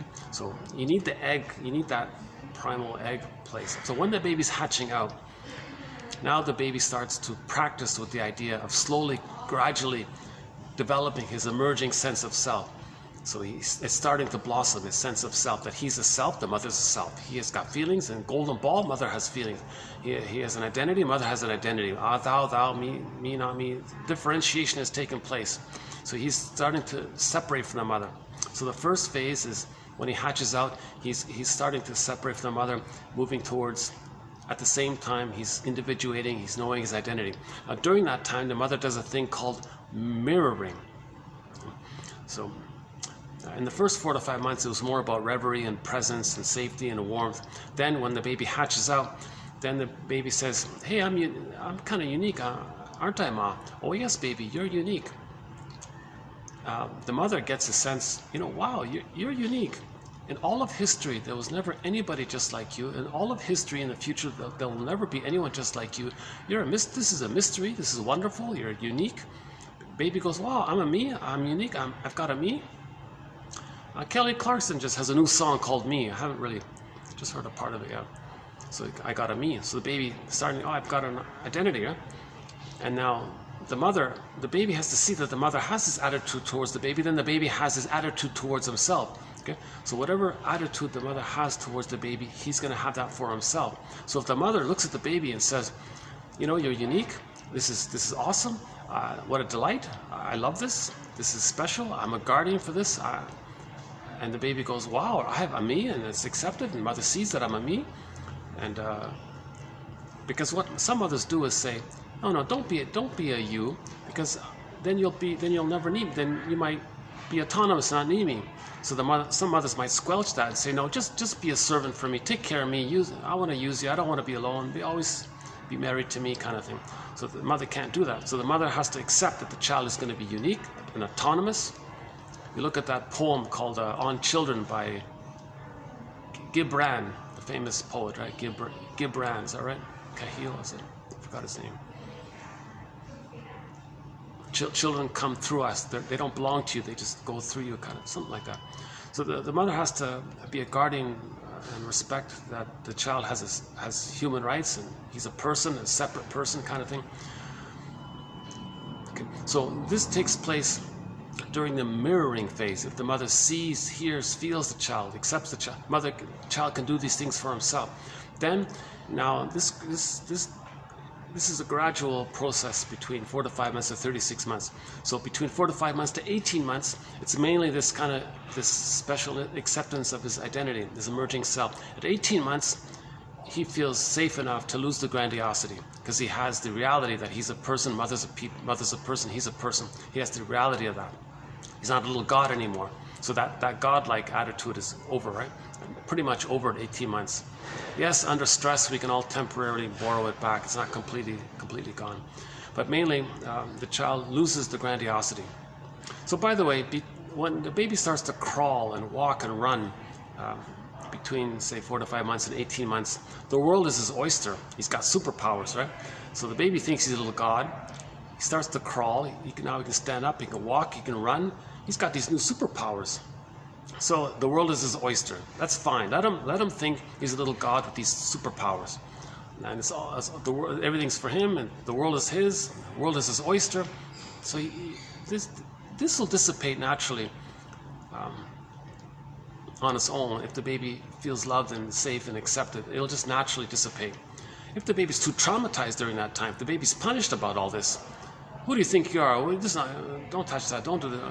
If it's inappropriate and it's wrong, of course the mother has to protect the baby's safety, but not traumatize the baby in the process. She's got to be creative in that way, right? If the baby's shock traumatized during that time, he'll be frozen. He'll still think the world is his, because he never got the love to let that dissipate. The natural phenomena didn't occur. Mother didn't protect the garden. The flower blossoms on its own. The mother damaged that. The mother has got to allow the child's superpowers.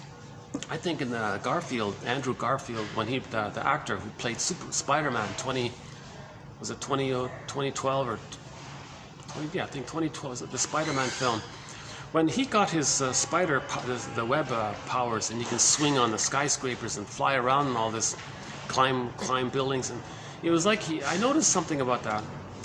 He really got these new superpowers, and the film director, let him have fun. Let him swing around and laugh and joy, and let him. It's kind of like the baby crawling around. Wow, I can stand, I can crawl, I can pick up things, I can stretch, I can jump, I can bounce, I can, I can run quickly, I can crawl, So the baby has like these new powers. Plus, he's in the mindset that everything is just him. So the world is his oyster. Like that Spider-Man guy. He thought the city was his oyster. He could fly around everywhere, do that kind of thing. So if the baby isn't traumatized during that time, the baby will accept natural, safe misdirections. Oh, don't put the fork in the plug there. Just gently distract him. Mother can do that in a nice way, right?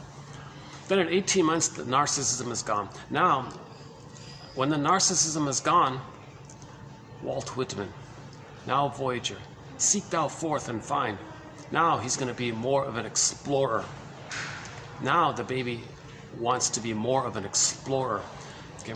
Now he's got a sense that he's a person. Now the reality, okay, I got to explore. What is all this? I got a new land here. Now he gets it. He's a person. Others are people. He's not a little god, so he's got to explore and figure things out. So now he's going to be more of an explorer. So between 18 months and 36 months, he's going to do things more on his own. But he's not quite yet ready to fully be autonomous. So he's going to, on occasion, when he gets scared or something freaks him out, he's going to run back to his mother to touch base. And the role of the mother at that point is more about, you're good, things are good, I'm here, you're safe, I'm a secure bait, you're safe, you can touch base. Oh, that's emotional refueling, he feels safe. And so he does that back and forth. He explores, runs back to his mother. Sometimes he explores and just wants to a little glance, a little look, mother, I'm here, oh good. He explores further, runs back. This goes on between 18 months and 36 months. Finally, at 36 months, he's consolidated enough memories, 3 years of memories. 3 years of memories he has secured in his brain, in his neural networking. The first 4 to 5 months of his symbiosis getting met, which allowed him his identity, his uniqueness getting met, which allowed him his exploration and the ability to soothe himself when he's stressed out. This is called the holding interject, the internalized good object constancy. So roughly at the age of 3, he really is pretty, he is himself. He has a me. He has that sense of feelings, and he's embodied. And it's not, of course, the story's not over, but in terms of it's a huge developmental accomplishment at age 3 at that point, because the wiring pretty much gets set down. Maybe there's a little extra up until the age of 5, let's say, but that's the main one.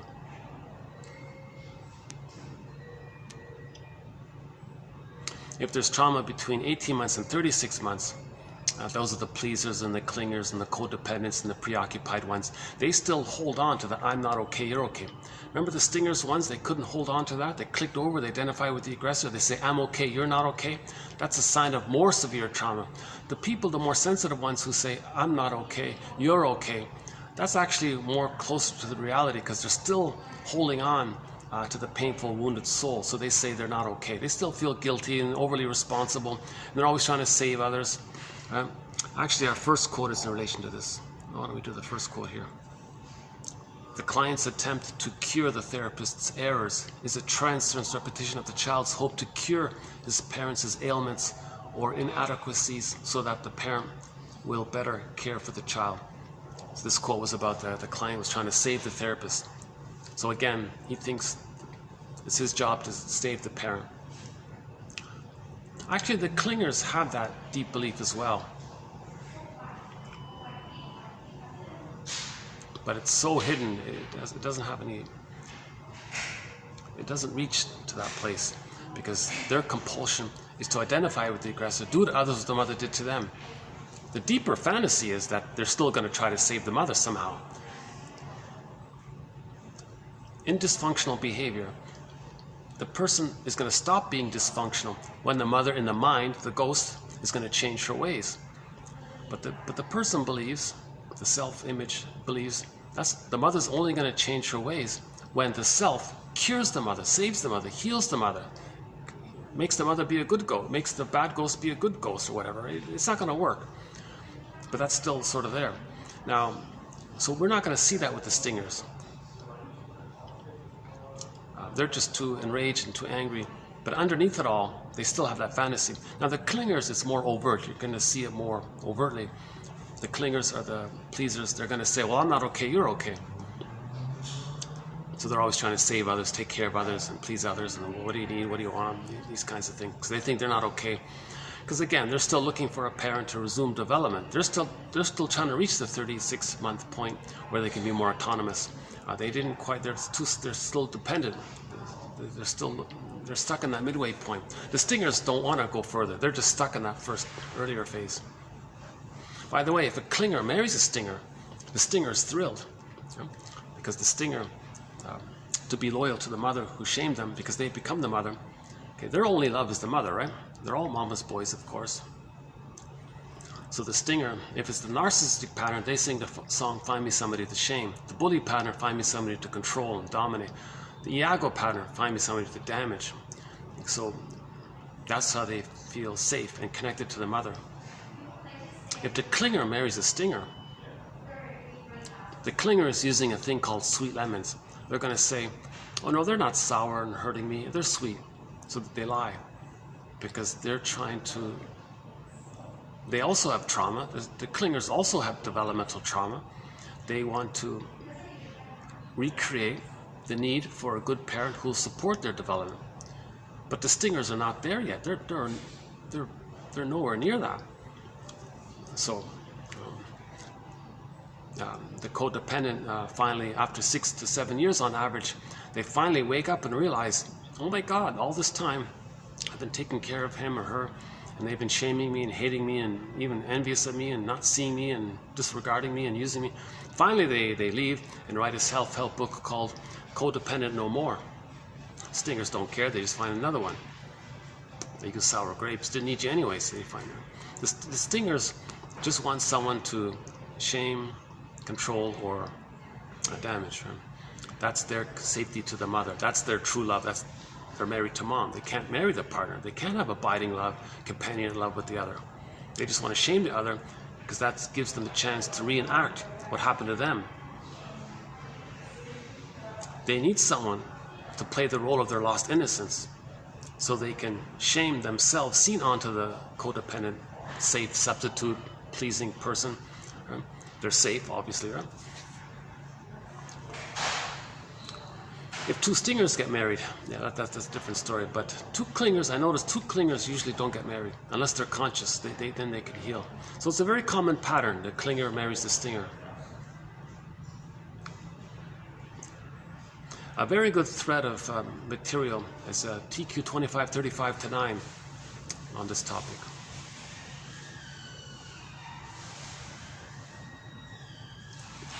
Again, I feel sad again because there's a whole block of material right there on on a thing called transference love. How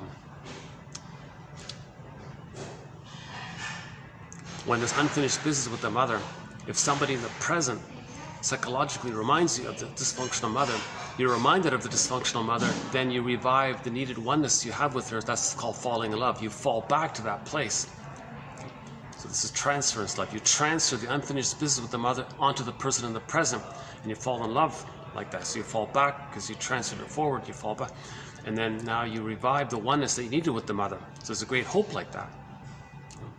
And then the person has the fantasy that the partner, emotionally seen as an emotional reincarnation of the parent, the partner is seen as the parent.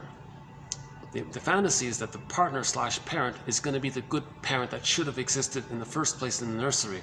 That's called I Love You, You're Perfect, Now Change, the title of a play. Now the dysfunctional partner is doing the same thing. They say, no, you change, no, you change. So they're going to compete to see who's going to play the good parent that the other needed from the nursery. So these are cat and dog marriages. They're going to, lots of ups and downs, lots of drama, lots of hostile dependent. They need, but they hate.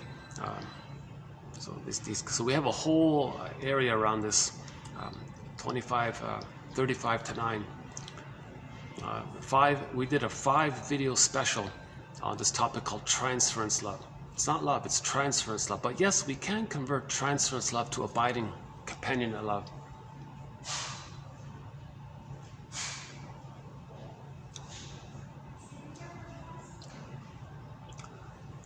I don't come here often, just once in a blue moon I come here. So that's one of the reasons I don't want to come here, because I don't want to annoy the staff just sort of behind me there.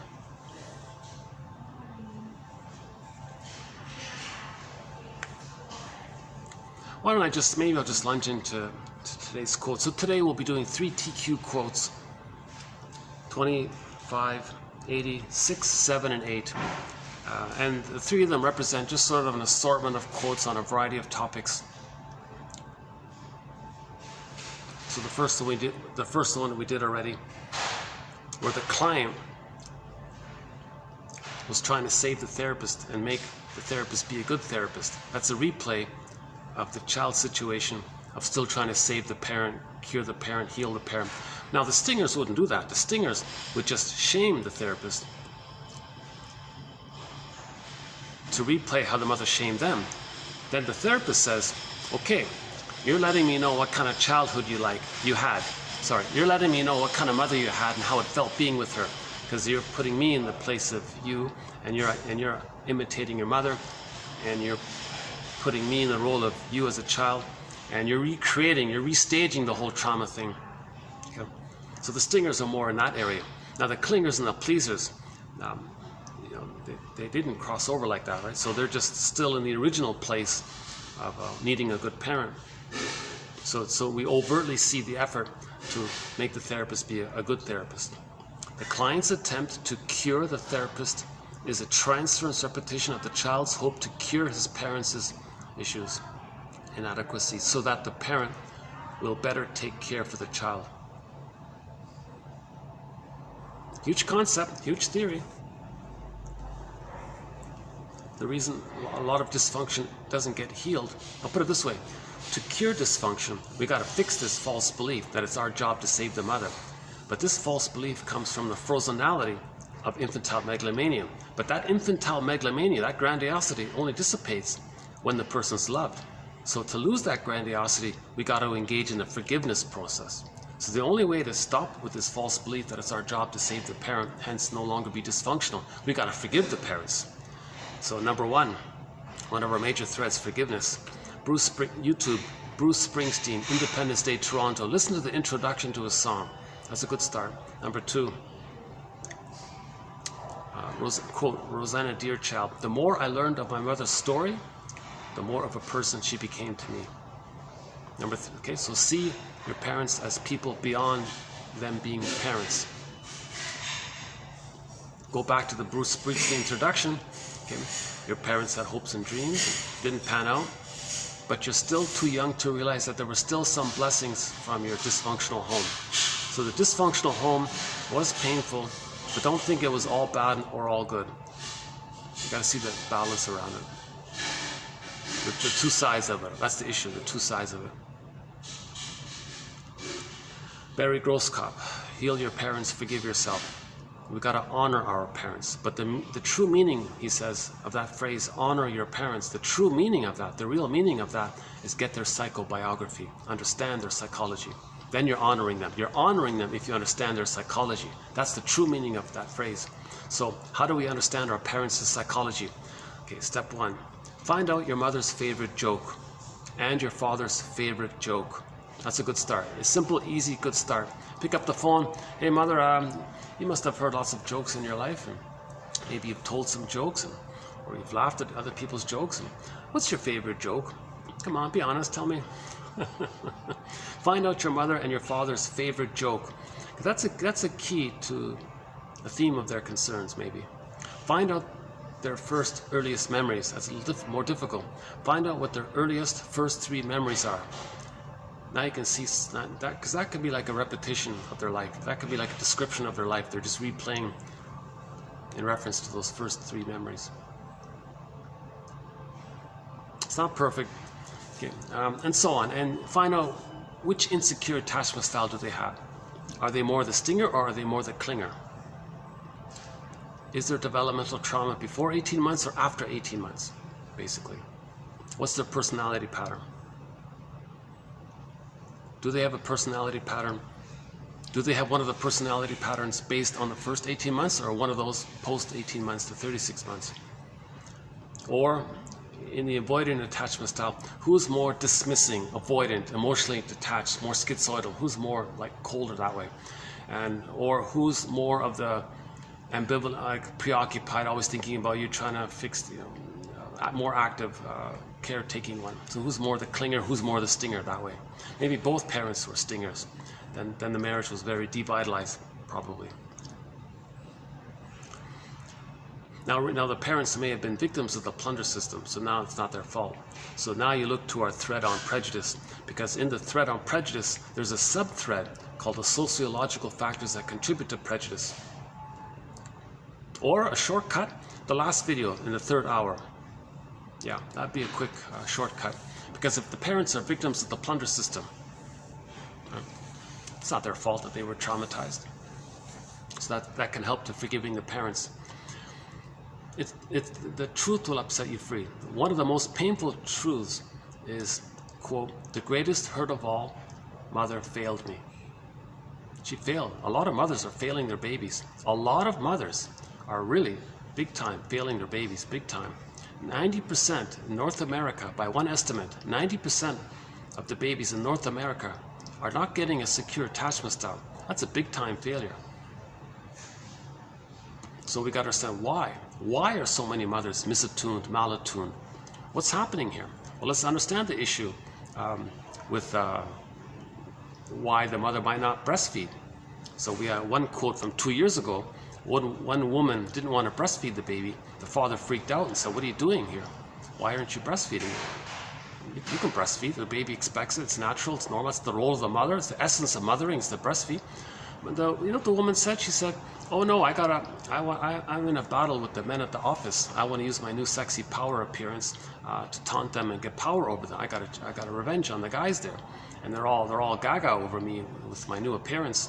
So the father said, "You mean you're going to traumatize our baby? Give our baby a lifelong shock trauma, betrayal trauma, and he's going to feel frozen inside just because of some petty thing you got going on at the office?"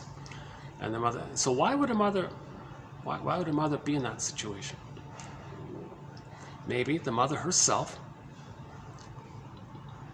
was traumatized in a place where her mother was traumatized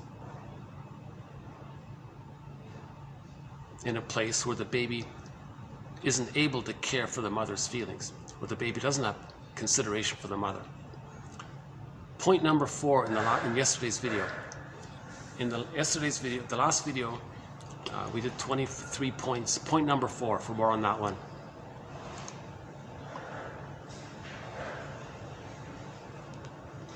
Remember, in the solipsism, babies don't care about others. Okay, so just keep that point in mind. If the baby's removed, that'll do it. So don't remove. That's not the mother's fault if the doctor yanked the baby away and it wasn't necessary. So Klaus and Kennel did a huge service for the human soul.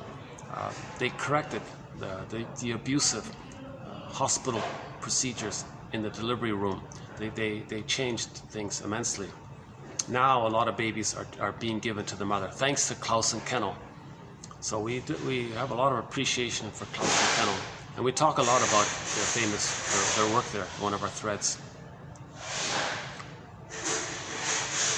So if the mother herself didn't get a secure attachment style, that's a trauma. She wants to reenact that, restage it. So the child symbolizes her when she herself had been a baby. She identifies with the aggressor and then doesn't give her own child a secure attachment style to reenact how she herself didn't get one from her mother. Repetition compulsion. So this is a compulsion. So we can forgive our parents when we understand this idea of compulsion. We don't mean to do it. It's the puppet masters urgently trying to communicate to us, and we're not dialoguing with our communication. So we've been playing the song Rise recently. Due to my current environment, I won't play it today. So Barry Groskopf's books are not bad. The follow-up one is better. The first one was called Forgive Your Parents, Heal Yourself. Just mostly anecdotes. But the second one, the sequel, is called Understanding Your Puzzling Emotions Hidden in Plain Sight. That one is helpful, I think. Okay, we got a a major thread in 1001 Windmills of the Mind, all about forgiveness. So if we can get to a place of forgiveness and some kind of appreciation for our parents, a real, not this fake made up one. See, people who idealize their parents, oh, you don't understand, I had the greatest childhood, I had the most perfect mother, and they go on, they do this inflated, grandiose flower, right, of the mother. That's reaction formation. The opposite is more true. They're splitting. It's not realistic. The mother's not a goddess or a demon. Or likewise, if the parents demonize the parents, it's not that bad. It's pain. Actually, that's closer to the truth if they're more at that place.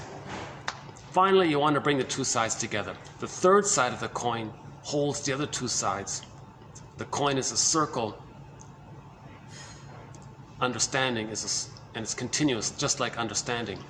So we want that continuous understanding of being able to see the two sides. Then we forgive the parents. Now, to do all this is called free association. When you free associate, say what comes to mind. Important stuff comes up.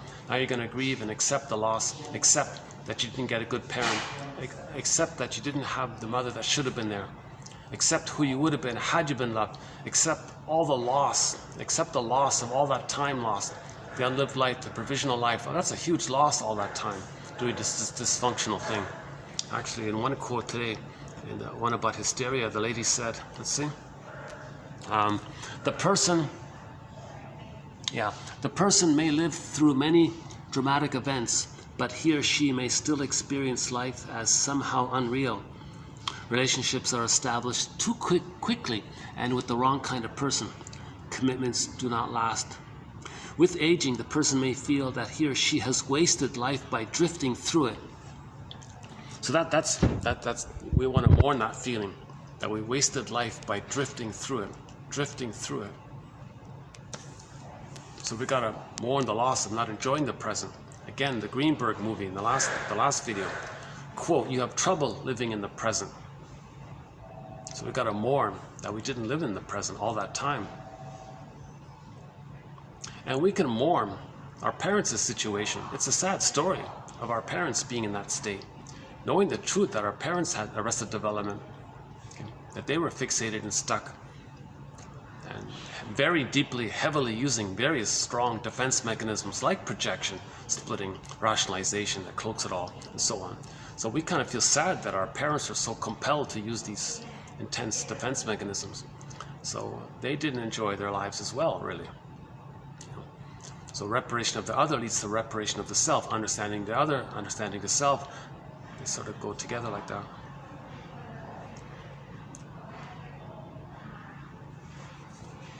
So in the forgiveness process, we see the two sides, then we differentiate.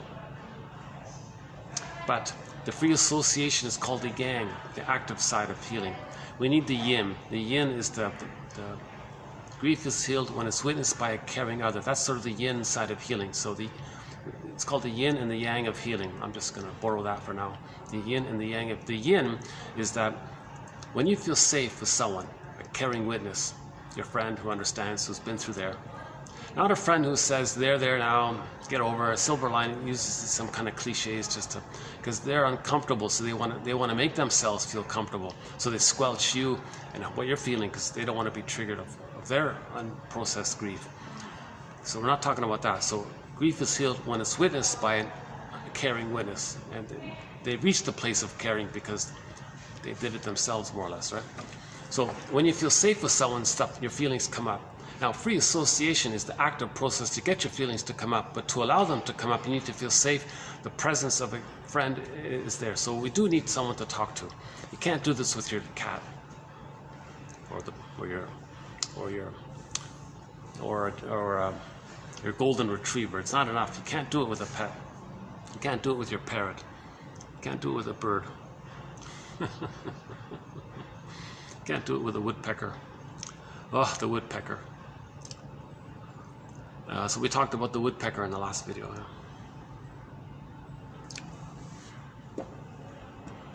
Okay, let's continue with today's quotes here. Okay, next quote here. Integrating emotional reactions with a coherent verbal narrative. That's pretty good. We want to integrate our emotional reactions with a coherent verbal narrative. So feelings are going to come up. We got to create a narrative to hold it, to contain it, to symbolize it, to metabolize it. We need the narrative to accept the feelings. So we need a story to have our feelings. They're connected like that. Psychoanalysis looks for an egg in a basket that's missing. We need the basket to hold the egg, the feelings. Because what is therapeutic? What is therapeutic in the revisiting is not some kind of cathartic expunging of toxic affects. You can't just feel without consciousness. Why? Uncontrolled cathartic memory recall is now understood to risk retraumatization. So don't go looking for traumatic memories. Don't directly skip over any kind of story to find your old traumatic memories. You risk re-traumatization.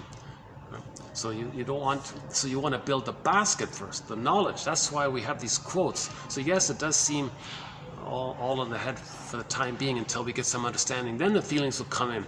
Weave the basket, weave the nest, then the feelings come in. So we need the nest and the basket. That's what these quotes are about. So 1001 Windmills of the Mind is an attempt to weave this basket. We have 10,000 threads to do it with.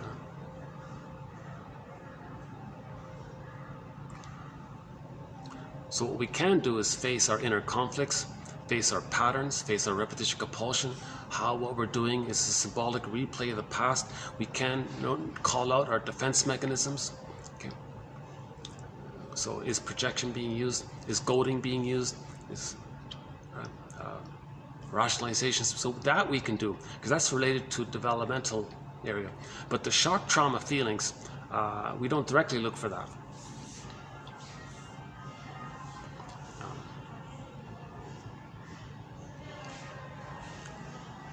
Maybe that's the story of psychoanalysis. In the beginning, there was hypnosis, and they wanted to bypass the consciousness.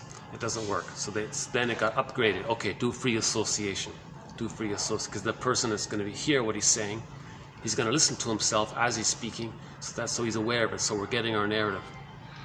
We're looking for narrative truth, right? Integrating emotional reactions with verbal narrative. So we want to put words to our feelings. Make the non-verbal verbal. Now the puppet master, that's all non-verbal, so we want to make it verbal. Puppet master, are you doing this? Are you trying to say this? That's the Hermes dialogue. Melanie Klein. Okay, the next two here is a sensitive topic. We don't have ironically, it's funny about this, we don't have a thread on depression. I think I have only one or two quotes in the collection. Can you believe it? 10,000 quotes in our encyclopedia. And I think I only have one or two quotes on depression. It was this thing called analytic depression, meaning if the mother's depressed and the baby's one with the mother, he may identify bodily with the mother's depressed body state, and the child might have this analytic bodily feeling because he adopted the mother's body state. Or if the baby's relating to the plastic bottle, he may kind of freeze up and have a kind of a freezing feeling.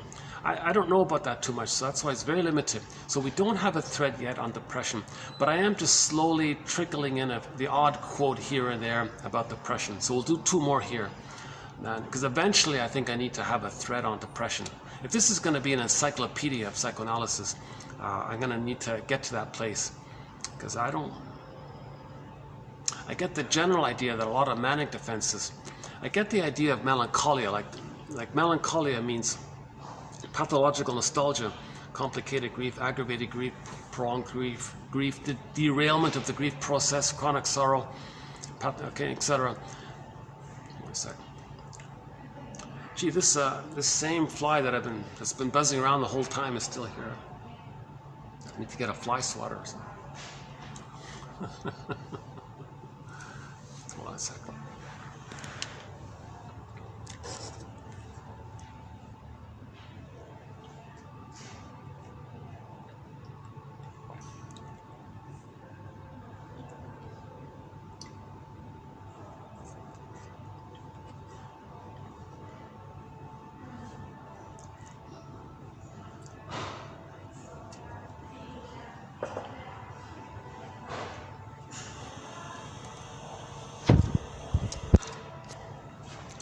Okay, I'm all dried up here. I guess I can sit back here. Hold on a second. I didn't want to wreck their pillows on. Okay. That's better, right? Geez, that fly is still here. Okay, so this is a sensitive topic here, depression. So we're just slowly trickling in a few quotes on it. Melanie Klein theorized that predisposition to depression is rooted in the mother-child relationship in the first year of life. The weak ego of the deprived infant, weak, no consciousness, weak ego, can't accept his feelings. Okay, so we want to build the ego, right? Psychoanalysis is about building the ego, strengthening the ego, repairing the ego, okay? Ego enhancement, etc. Melanie Klein theorized that the predisposition to depression is rooted in the mother-infant relationship in the first year of life. The weak ego of the deprived, love-deprived infant is susceptible to sadness, helplessness, frustration, etc. And there is a failure to build up a strong self-concept, like a real self-concept, not the fake self. Because if the fake self is squelched, then the underlying depressed real self is felt, right? Depression, right? Then there is a failure to build up a strong self-concept independent of mother's affection.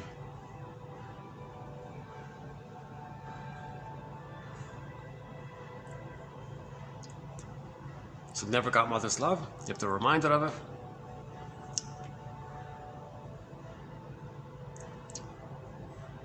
So back to complicated grief.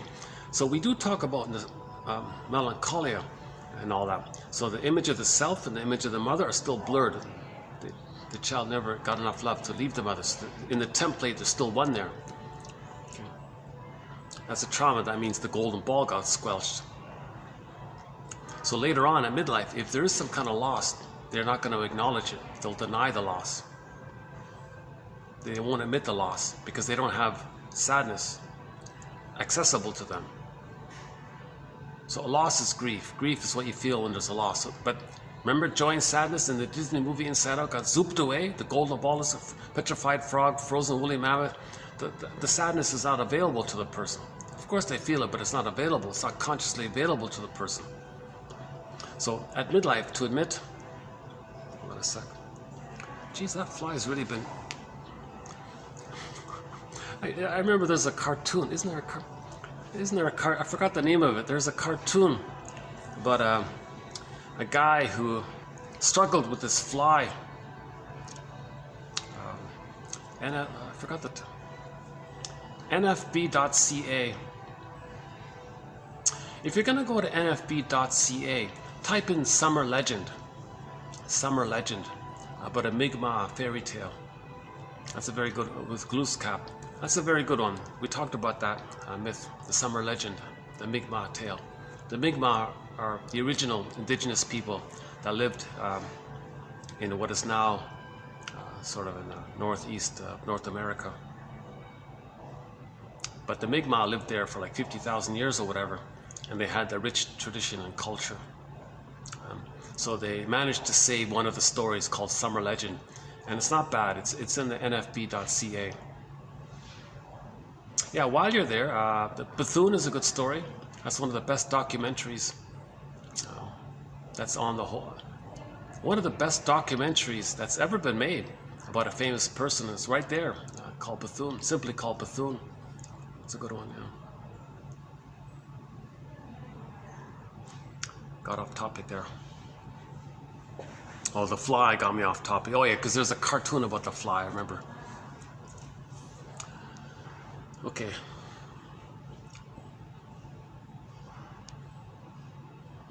Oh yeah, so if there's a loss at midlife, the person is not going to accept the loss, because in order to accept the loss, you need the feelings to process and accept the loss. But if you don't have access to your feelings, you can't accept the loss. So it's complicated. Okay? It's called complicated grief. So joy and sadness are zooped away. If there's a loss, you need sadness to come, and you need sadness to come to the console. But sadness is zooped away. You didn't first get them back. First you got to get them back, then you can accept the loss. But joy and sadness were zooped away. The golden ball was zooped away. Frozen, again, the petrified feeling. The person can't accept losses, right? So that's called melancholia, because the actual feelings you might feel towards a loss, a bit life. You look at the template. The feelings come from the template. The template says that the self and the mother are one. Now put a dash between the M and the O in the word mother.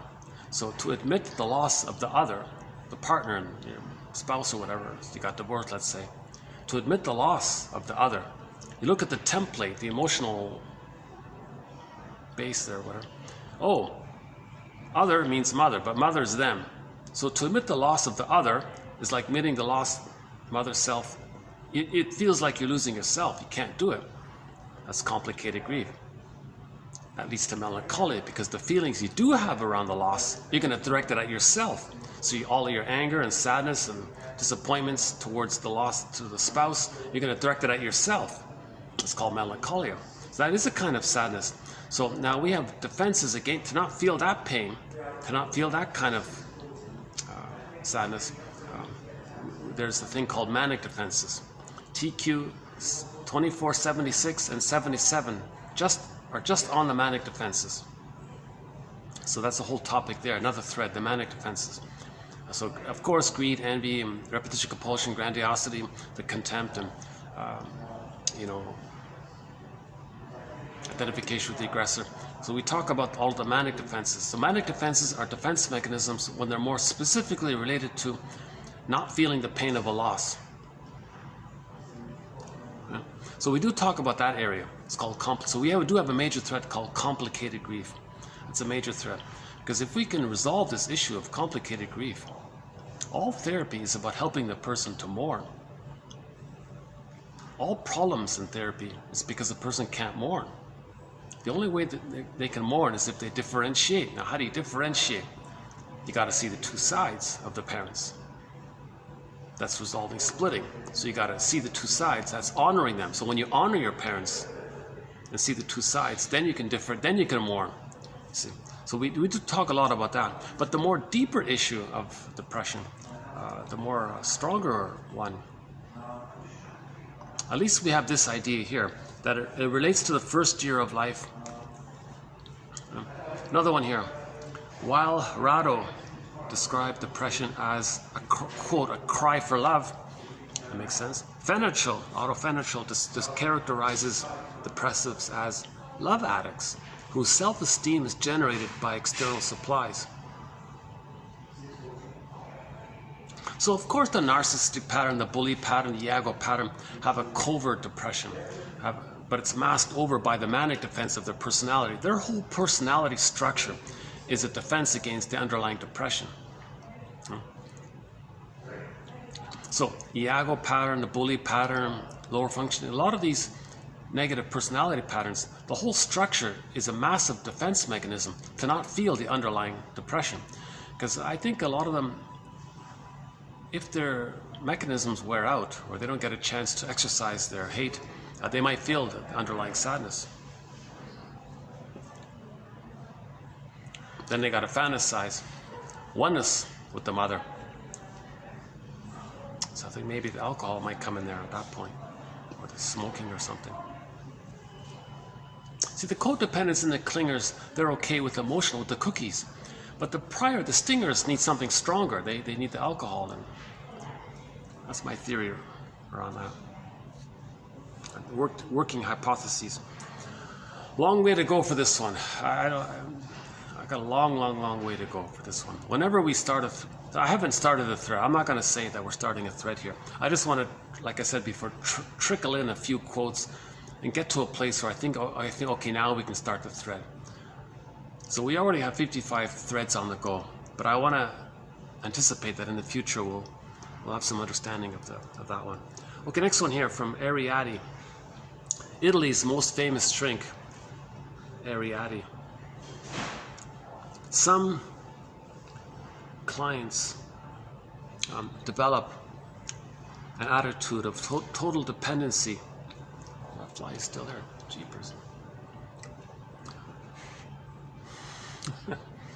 What I should do is hit the pause button, get rid of the fly, and come back.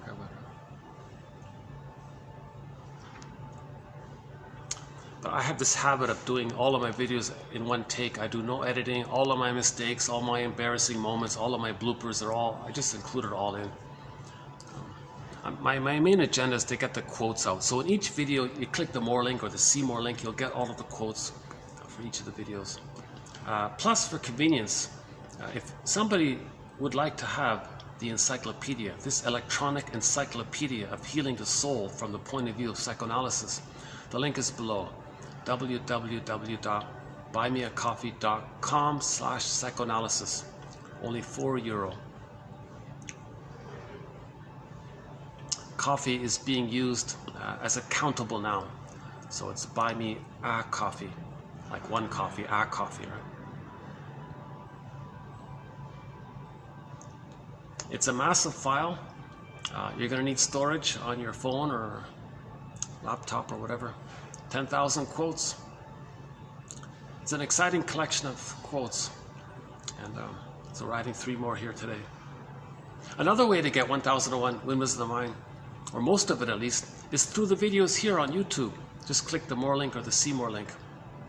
But that's a laborious task. I think it's well worth the convenience for the €4 to have the one file. And in the file, there are thousands of quotes in the honorable mention pile. So there's a lot of bonus material there. Okay, back to Ariadne. Some clients develop an attitude of total dependence on the therapist, trying to reproduce the symbiotic attitude they once had toward their mother. So if the client has unmet, unresolved symbiosis, they may try to create the symbiosis.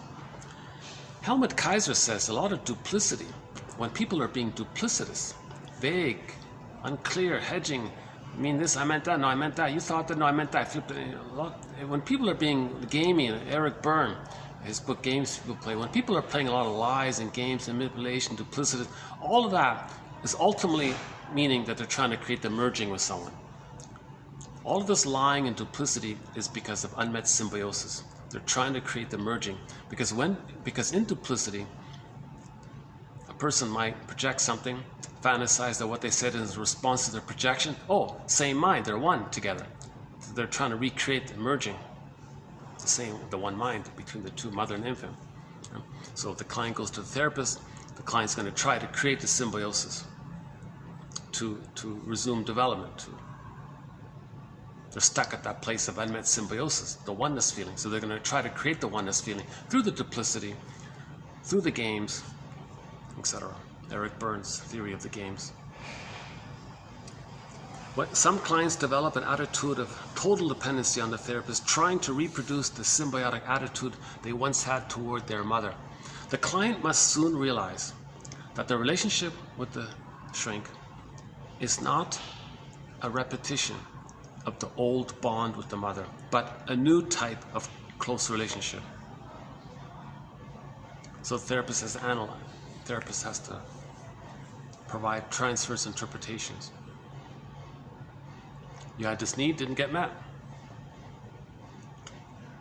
You do these things to squelch the pain around these unmet needs. The therapist shouldn't try to step into the role of the parent and collude and try to be the parent, literally. That's not that, then it fails. They can't do it. No therapist can be the good breast needed in the nursery. They can't do it. The role of the therapist is to make the person conscious, trying to make the unconscious conscious. If they do some kind of non-verbal collusion thing, okay, I'll let you believe that I'm your mother and I'll accept that role, and you can pretend that you're the child again, and we'll try to go back in the nursery and, oh, what a mess. Ugh. Okay, next one here. At every opportunity. Now, if a person is very stressed and they need that fantasy reunion with the breast mother, then maybe religion is there, because they can go to the beautiful building. The speaker at the podium says, "I know you're lonely. Well, imagine. Okay, there's a good breast in the sky. Imagine a good breast in the sky, knows you, loves you, is there for you. Find a link. Or imagine your phantom placenta. Remember when the cords are moved too early? The placenta belongs to the child, he's missing something. Some people call the indigenous people call the placenta like your guardian spirit animal, your power animal, your angel. So it's the phantom placenta feeling, an approximate idea. So the speaker at the podium says, I found your placenta, it's in the sky. Form a line with it, form a link with it. It knows you, loves you, it's going to metabolize your unhappiness, it's going to send you love. Or clicks over to the breast bountiful, knows you, sees you. Okay. They want to trigger up your need for oneness with the mother.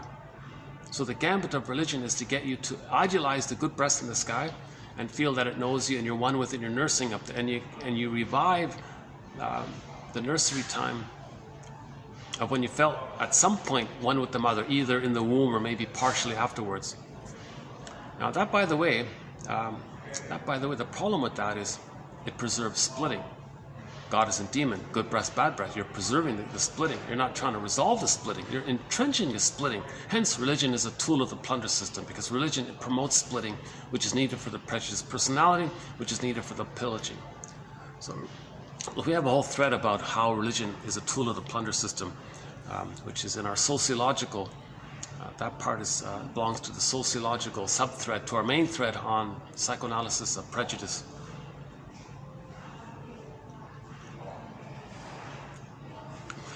Now it's worth emphasizing. I want to say it again. A lot of these Eric Burns' book, he lists all these little games, gotcha games, and one-up your game, and all these kind of petty infantile. All these are all ultimately to try to get back to oneness with the mother, to replay the trauma with the mother, with others, to get back to the place where you needed the oneness with the mother. So Kaiser says his approach is called duplicity analysis, to prevent this. Don't get the person to try to merge with you and be one. Make him conscious of what he's trying to do. Then he can mourn the loss of not getting his symbiotic needs met.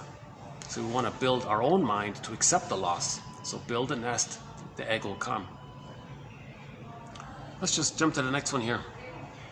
At every opportunity, the therapist expressed the thought that if they talked and understood what they felt inside, they would not need to act out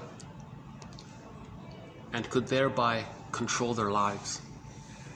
Yeah. So you put words to feelings, you're good. It's all Rumpelstiltskin. The fly is still there. I'm going to call this the fly video, I guess. The companion. Should we add the fly to the companion animals? Geez. We've got the mosquito, we've got the bee, we've got the heron, the loon, the blue jay, the crow, the fox, actually, yeah. Canada geese. What else? I'm wondering if I should include the gecko, the cat. I'm wondering if I should include the fly, because this fly's been a constant presence all throughout this video. So let's see about that.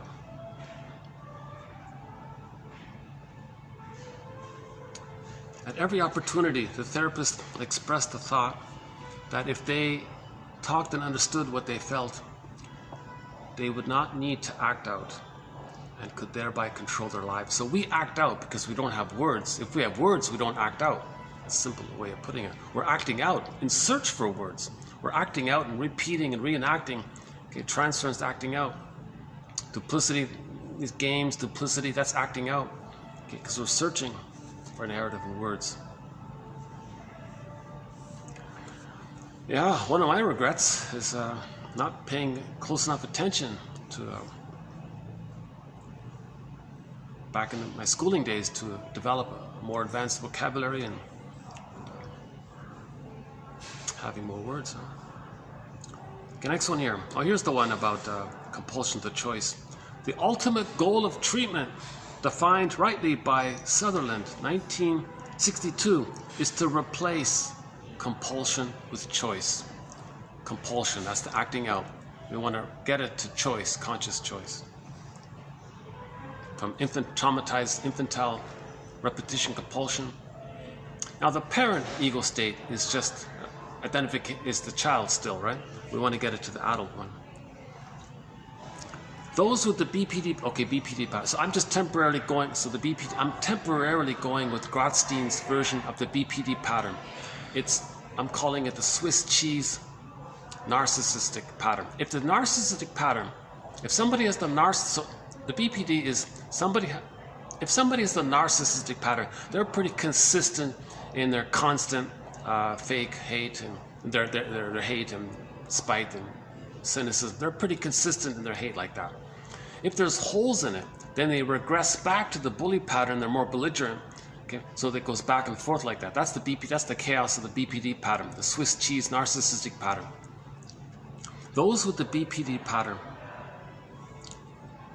okay, a fusion between the narcissistic pattern and the bully pattern. Those with the BPD pattern desperately try to maintain control of their universe by banishing ambivalence. So of course, they're still in the paranoid schizoid position. They don't want to handle ambivalence. It's either perfect or forget it, useful or not useful. We or they, they put things in two bins, keeps things. Okay. So they don't want ambivalence. They don't want to see the two sides of the story. The mother's a goddess or a demon. They can't see her as a person with human limitations and with her wounded soul and her trying her best. She's confused. They don't want to handle that kind of ambivalence. Paradoxically, it only keeps them farther away from the closeness they crave.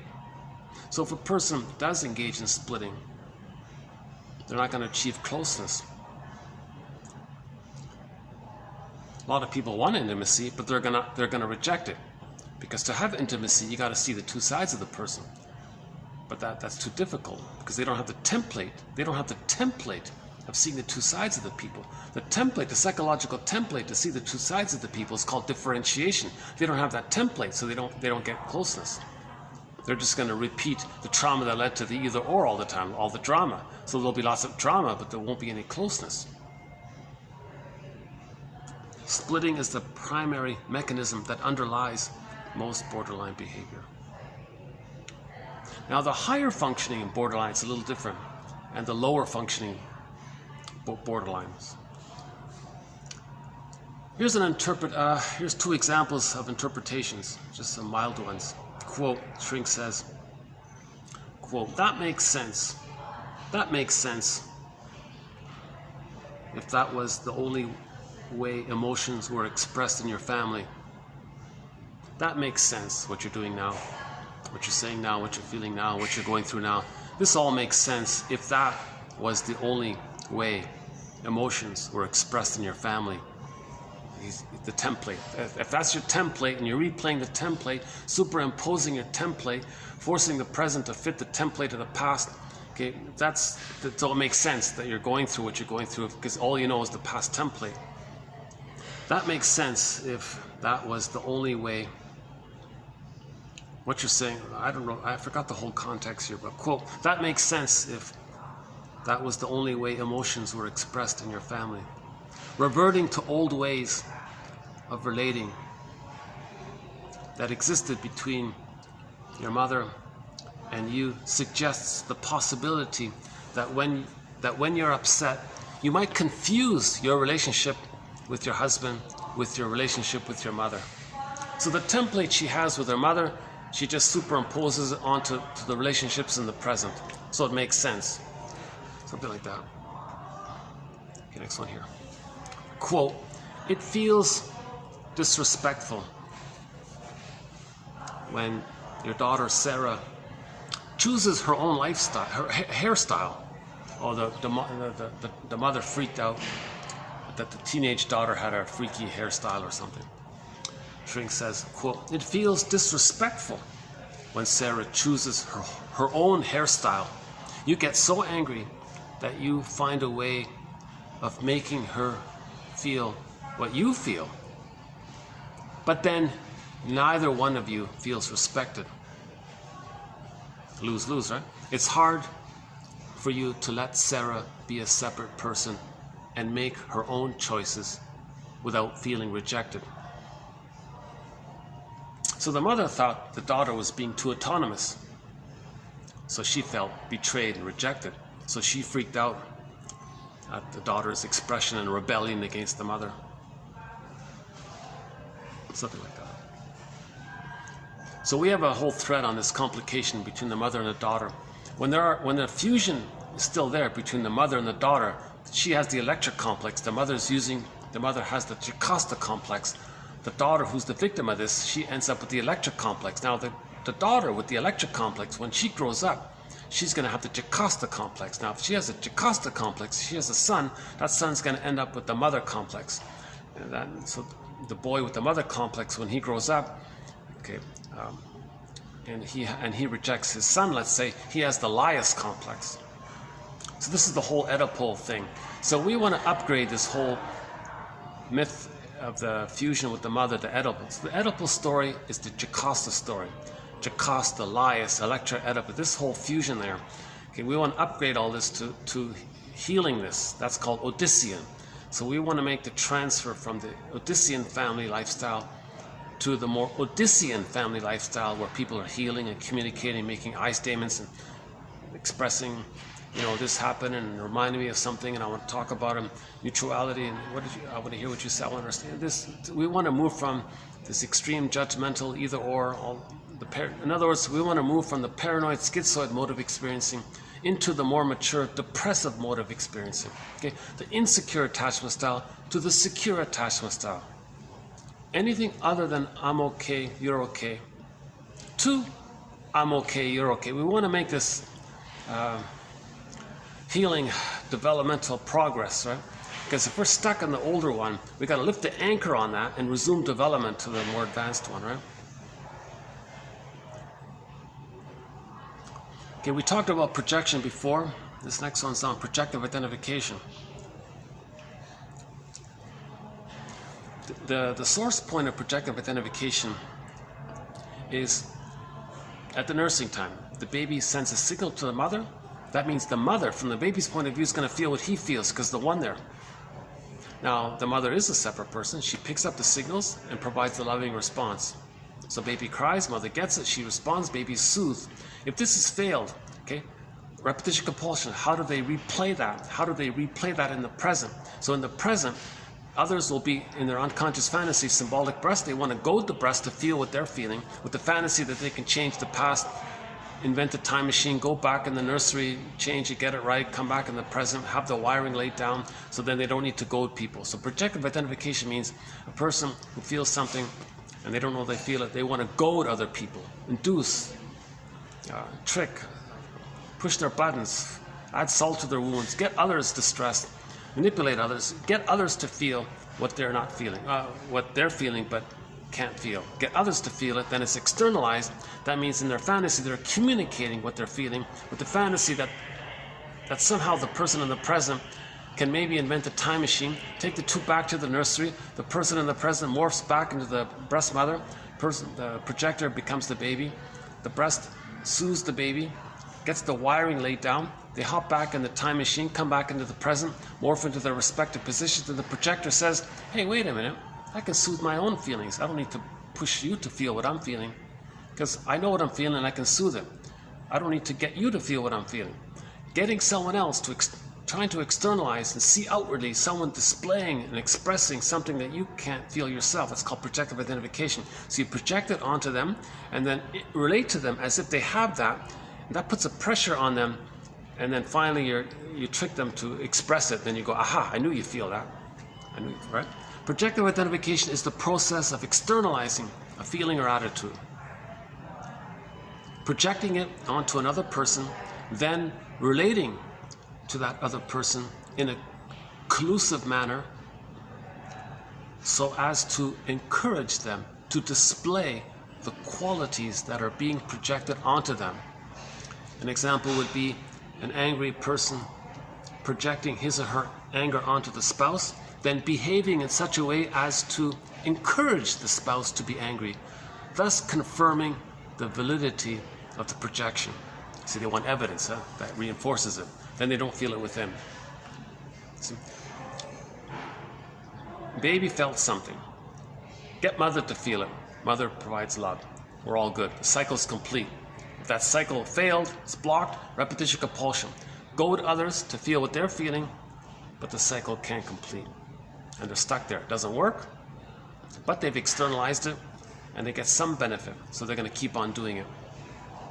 So these are the people that are always goading others, taunting others, inducing others, teasing others, playing gotcha, aha, you feel that, haha, and they get schadenfreude. See, when they get pleasure seeing someone else display the distress, whatever it is, anger, fear, shame, if they get others to display anger, fear, shame, etc., they feel a little glee because that keeps them connected to the aggressor mother. Then they feel safe. Attachment means safety. So when they act like the mother, they're with the mother, they're safe with the mother, they're attached to the mother. But to prove the loyalty to the mother and to maintain the attachment to the mother, they want to get others to, they want to act like the shaming mother and get others to display the shame. Then they're loyal to the mother who shamed them. Again, the last video of the 3rd hour, we talked about that as well. How are we doing here? 30 minutes? Okay. We're almost done here. Okay, the next one. The next one.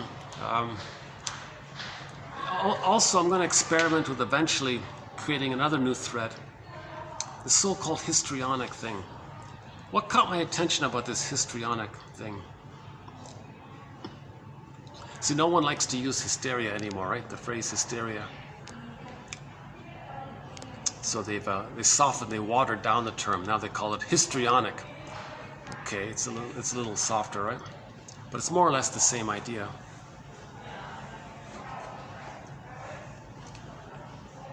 So I want to understand this myself too. So I think it will be a thread, the histrionic pattern.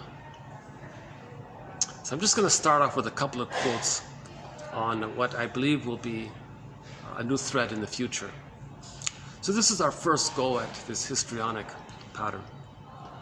No one's going to care why I'm talking about it, but what caught my interest was I started watching a new sitcom called a 50s sitcom, 1952.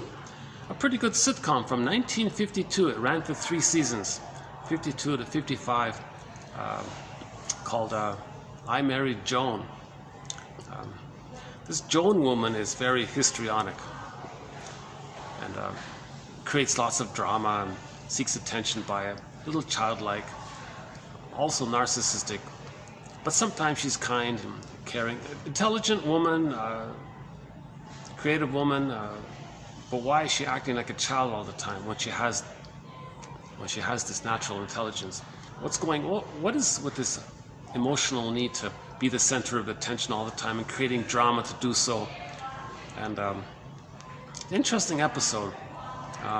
That actress who plays Joan in this sitcom, I Married Joan, her name is Joan Davis. Apparently she was a big comedy star, on par with Lucille Ball. They said she was like the #2 most popular, famous female comedian back then in the 50s. I never heard of her. I just found her a couple of days ago. So I just started watching season 1. And yeah, she does a lot of physical comedy like Lucille Ball. So they compare her to Lucille Ball with all the physical comedy, with the flopping around and falling down and dancing. And actually, there's a funny one with her dancing.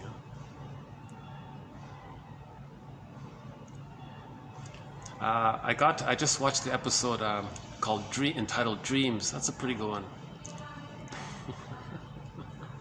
You know, the script is actually smarter. The stories in this comedy are better than Lucille Ball. The script and the story, the overall package, I think is better. I prefer it more so than the I Love Lucy series. Although Lucille Ball might be funnier, let's say, overall. But I prefer this show. I love Joan. By the way, the husband who plays, I didn't know this, but remember that obnoxious, annoying actor who played Thurston Howell III in Gilligan's Island, the gajillionaire guy. That actor who played that character plays the husband. Totally different personality. Totally different. A likable guy in this show. a very unlikable guy, you know, silly, spoiled, selfish guy in Gilligan's Shore. But that actor, what's his name, Jim Backus, yeah, that's it, right, Jim Backus. He plays the husband for Joe. So the show is called I Married Joan, meaning the husband, that guy, whatever his name is, he's a judge, right? His job, he works as a judge, right? So he married this emotional girl.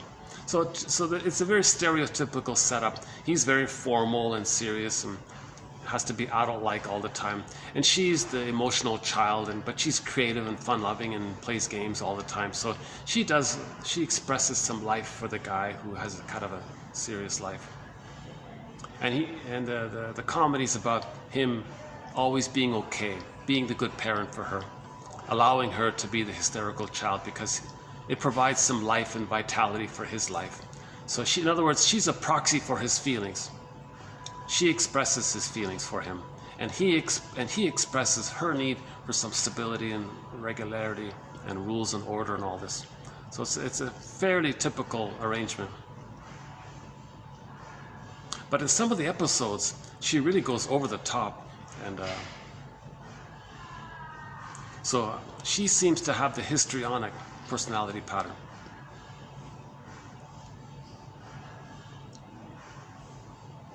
I'm going to guess that the histrionic personality pattern, there's going to be like the passive-aggressive one, like the BPD one, there's going to be the higher functioning one, the histrionics around the codependent place, and the histrionics around the narcissistic place, and there's a blurring of the two.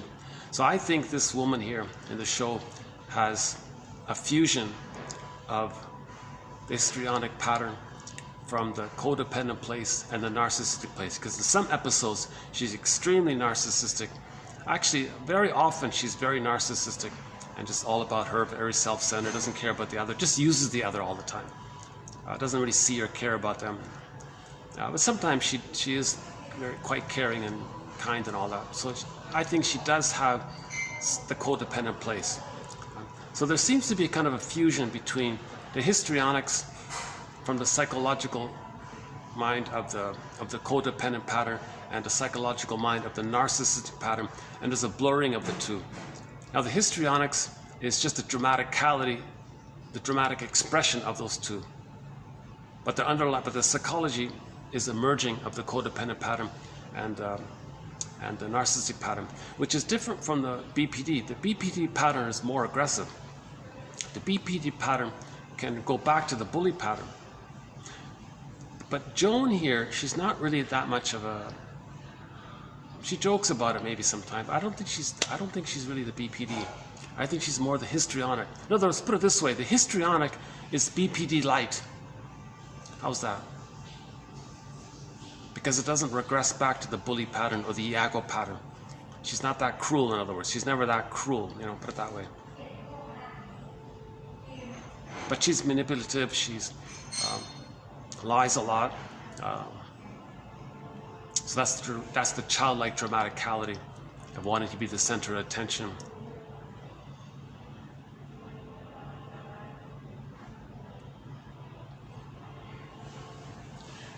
Okay, we'll update this one here.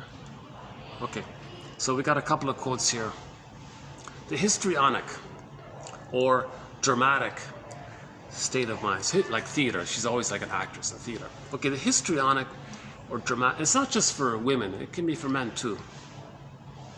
The histrionic or dramatic state of mind has the hallmark of inappropriateness.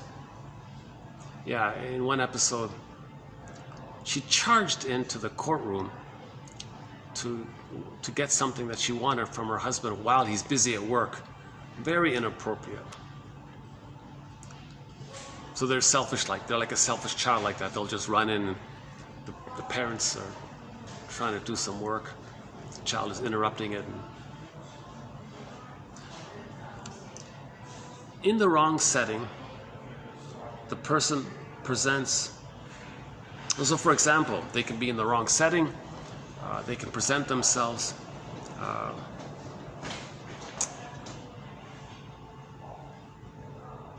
his example was going to a formal place but acting but acting to dressing in a bikini in a formal place, doing something hysterical like that, getting attention.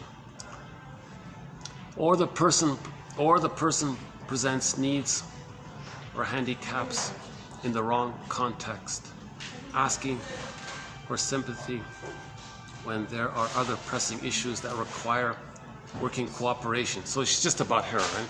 Maybe the situation is the two got to work together. Well, forget about that. Just meet my needs or something. A state transition to sullen, hurt, pouting may occur when the attention sought is not given. So she can act like the sad child or something. There's a lot of drama, put it that way. Give me attention or I pout.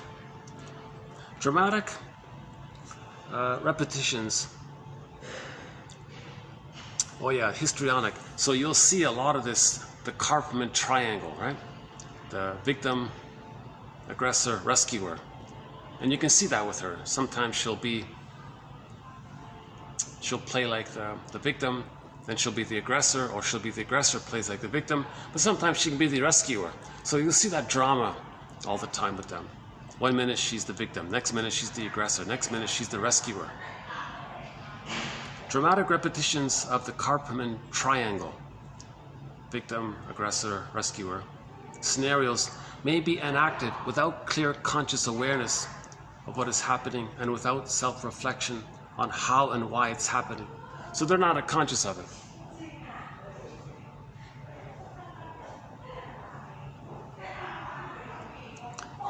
During the histrionic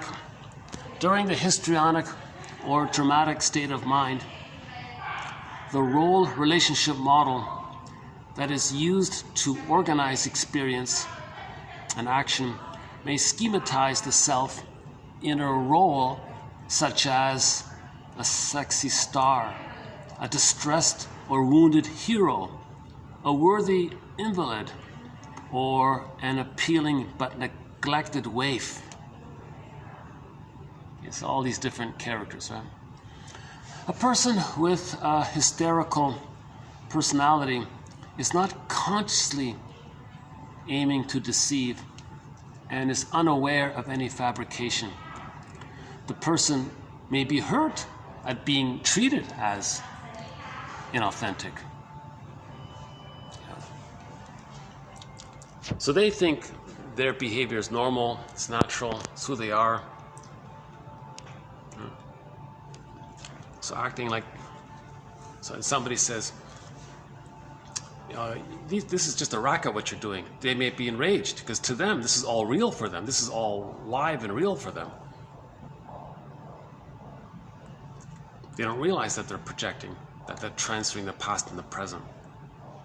They're still in battle with the mother in the nursery, and they're actually in life still kind of do it in the present. So if you accuse them that you're lying, you're making all this up, they'll be very angry by this because they believe it's all real. Now, Eric Berne describes the hysteric as a racket system, and the feelings around it, they're racket feelings. It's all about the games to replay the childhood scene. But the hysteric is not aware of this.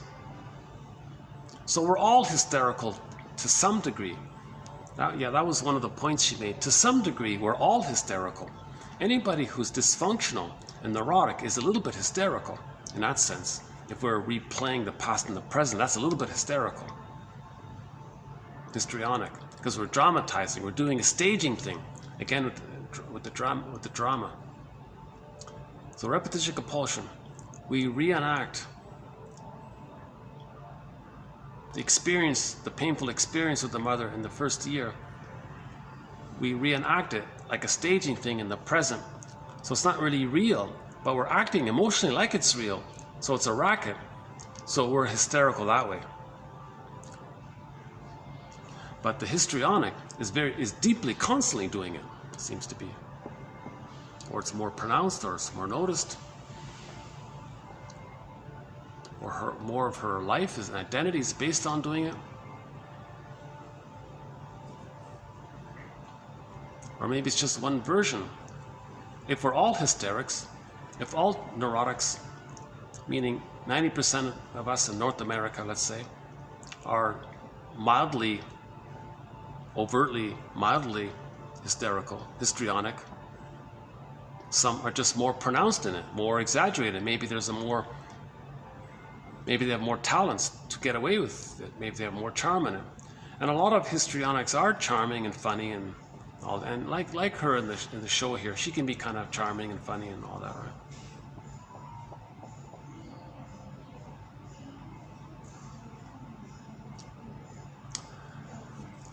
Last one here. The person may live through many dramatic events, but he or she may still experience life as somehow unreal, because it's a theater thing. It's a if they're staging the past, it's a theater thing, so it's unreal. They're still living in the past. They're not enjoying the present. If you're not enjoying the present, you feel like something's not real, and you feel unreal. It's called depersonalization. You're not feeling real. Relationships, for example, are established too quickly. That's the instant falling in love, right? The transference love. You want to control the situation. You want to, aha, you remind me of the mother. Quick, let's get married instantly, because I want to control the mother now. Relationships are established too quickly, and with the wrong kind of person. Of course, it's the wrong kind of person.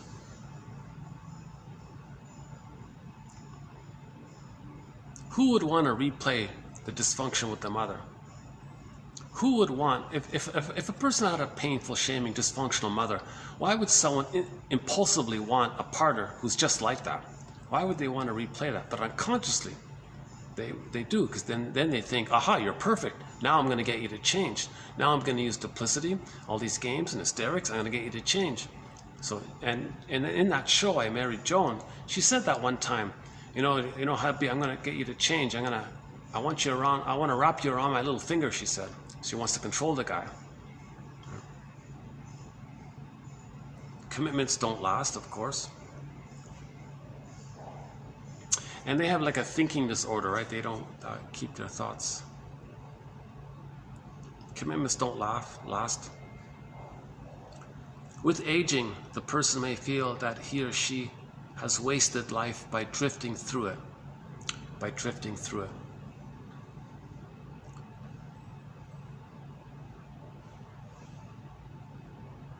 Well, they got through it. The baby survived the painful childhood. They disassociated and they just maintained that structure all throughout. So what they learned on how to survive the difficult environment in the nursery, they just maintained that template all throughout life. They drifted through life like that. That's why we need the second journey in midlife. The second journey in midlife is to forgive our parents, find some of this story, get back our golden ball, and enjoy the present. How are we doing? 10 minutes? 15 minutes?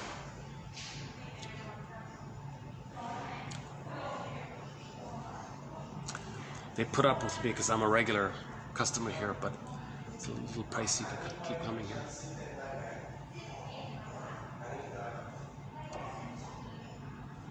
Maybe what I'll do is maybe we'll just walk around a bit. Now, let me just conclude the video. Thank you. So I'll just conclude it here by saying that this is TQ 25, 86, 7, and 8. An assortment of quotes, some on the hysteric pattern, a couple on depression, 2 on projection, 1 on projective identification. Got 2 examples of interpretations, just mild ones, and 1 about the BPD pattern, 1 about the purpose of therapy being to replace compulsion with choice, and the importance of putting words to our behavior so that we can stop repeating. The 1 by the Italian guy, and the 1 about still trying to save the therapist because you're still trying to save the parent. That's a transference repetition. And the importance of not looking for trauma memories. It's too much. It would be hard to do, first of all. Thankfully, No one's going to allow that to happen. But if you push yourself, I got to face those traumatic memories, I want to process them, but you're not going to be conscious of it. Now, some of these self-help things, they actually try to do that. They actually hurt people more than help.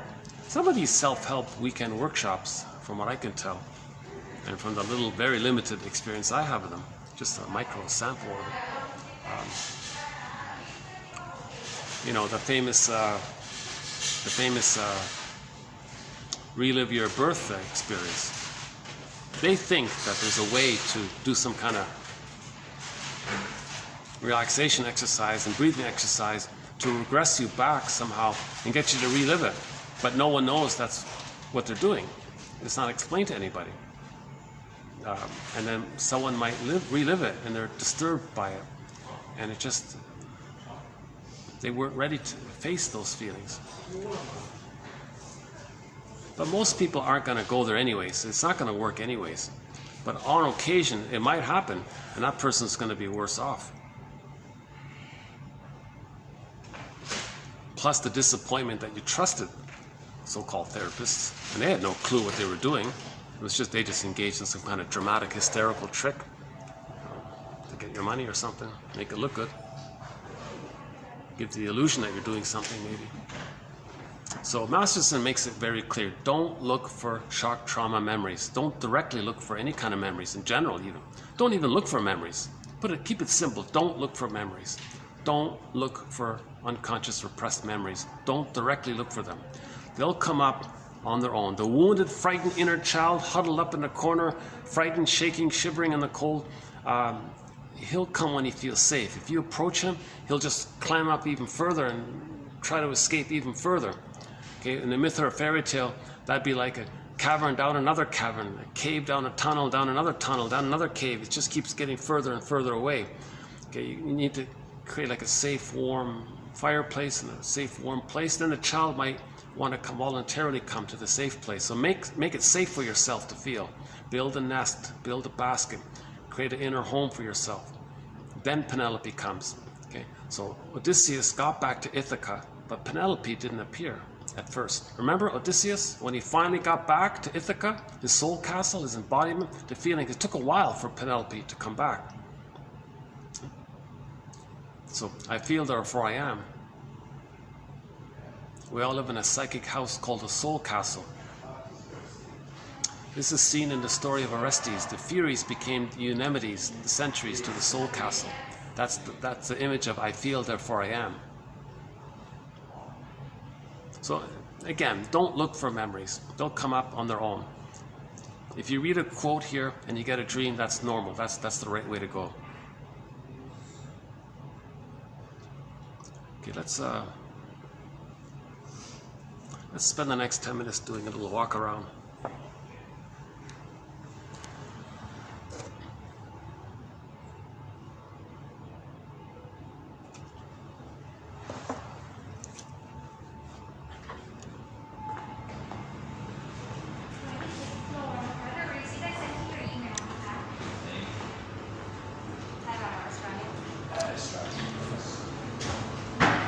Should we go down?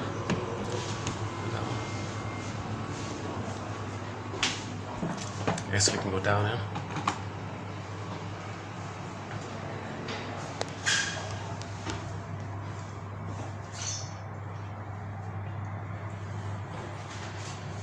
Let's see how hot it is.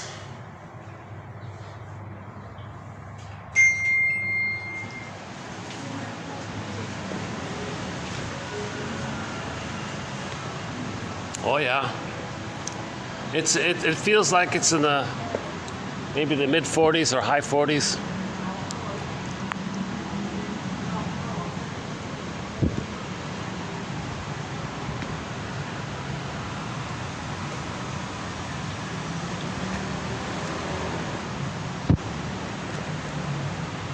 When this video just suddenly cuts out, that'll be the end of it.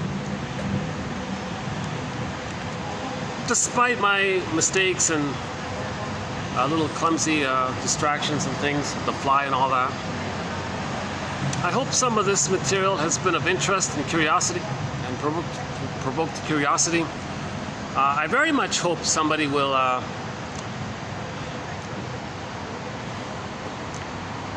visit the Ko-fi page and consider obtaining this electronic encyclopedia entitled 1001 Windmills of the Mind.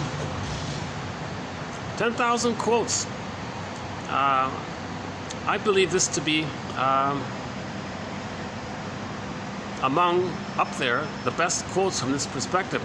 Now, the great thing about this collection is that since I'm not a shrink or a professor, these are quotes that I think pretty much anyone's going to understand. Like today's quotes, that's pretty much as difficult as it gets. It doesn't get much more complicated than today's quotes. So if you understand many of them, or most of them, or all of them, you'll enjoy this collection. The thread on TV show quotes and movies, that's a fun one. So we do the Route 66 and The Many Loves of Dobie Gillis. The Fugitive one, that's a great one. The Fugitive, the original one, the 60s one, the black and white one was starring David Jansen, The Fugitive. The tagline for one of the episodes was, Richard Kimball, the character, is a fugitive from the justice he seeks. See, that's a replay of the baby. The baby is an emotional fugitive from the love he seeks. He's running away in pain, but he's seeking it. He's in a huge double bind. So Richard Kimball, again, in that show, he was innocent, but they were chasing him. The thing that's supposed to free him is chasing him, saying he's guilty. He's not, he's innocent. The baby's innocent, and he's running away from being shamed by the mother. But he's got to run to the mother, but he's got to run away from the mother at the same time. That's a very convoluted situation here. Unfortunately, this hotel doesn't have too much of a outdoor area here. All I've got is this little driveway here. Unless I can go around. Let's see what's on the other side. Hold on.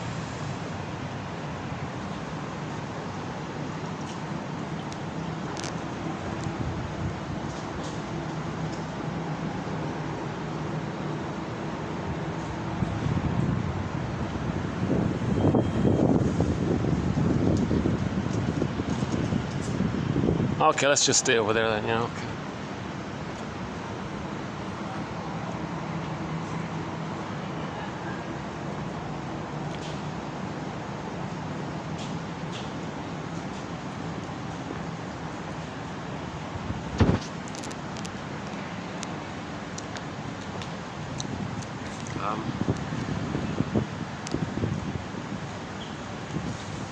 Yeah.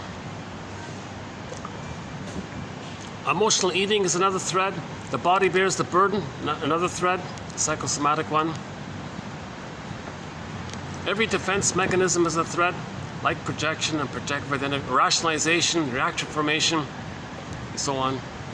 Intellectualization is a new one we added. Passive aggressiveness is a new thread we added recently. Psychoanalysis of art, that's a good one, recently added. Crime, that's also a new one, recently added. And we'll be adding a new thread, the histrionic pattern, and possibly the depression one. We'll have to, that's a tough one, right? Somebody said everybody's mildly depressed underneath, but we're talking about the over-the-top stuff, right? See, 1001 Windmills of the Mind, we're not really covering the over-the-top stuff. We're just the general psychology that most people are dealing with, right? One second.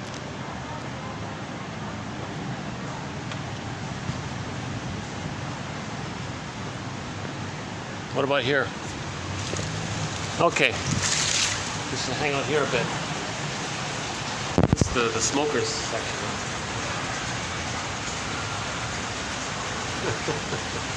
Oh, no smoking. Oh, I stand corrected. No smoking. It is against the law to smoke in these premises. Even here?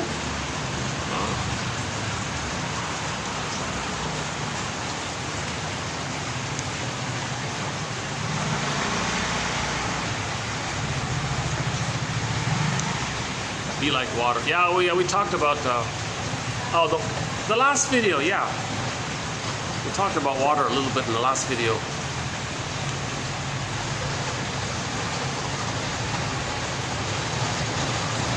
If you want something interesting The last video, the third hour, wasn't bad. The whole thing wasn't bad. I thought that was one of my better videos.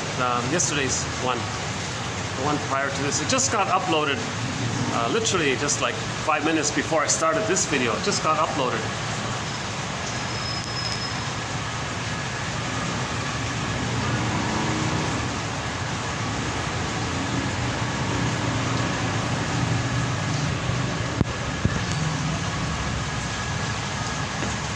Yeah, we've had a lot of haze here, a lot of air pollution here. It's a little better today, right?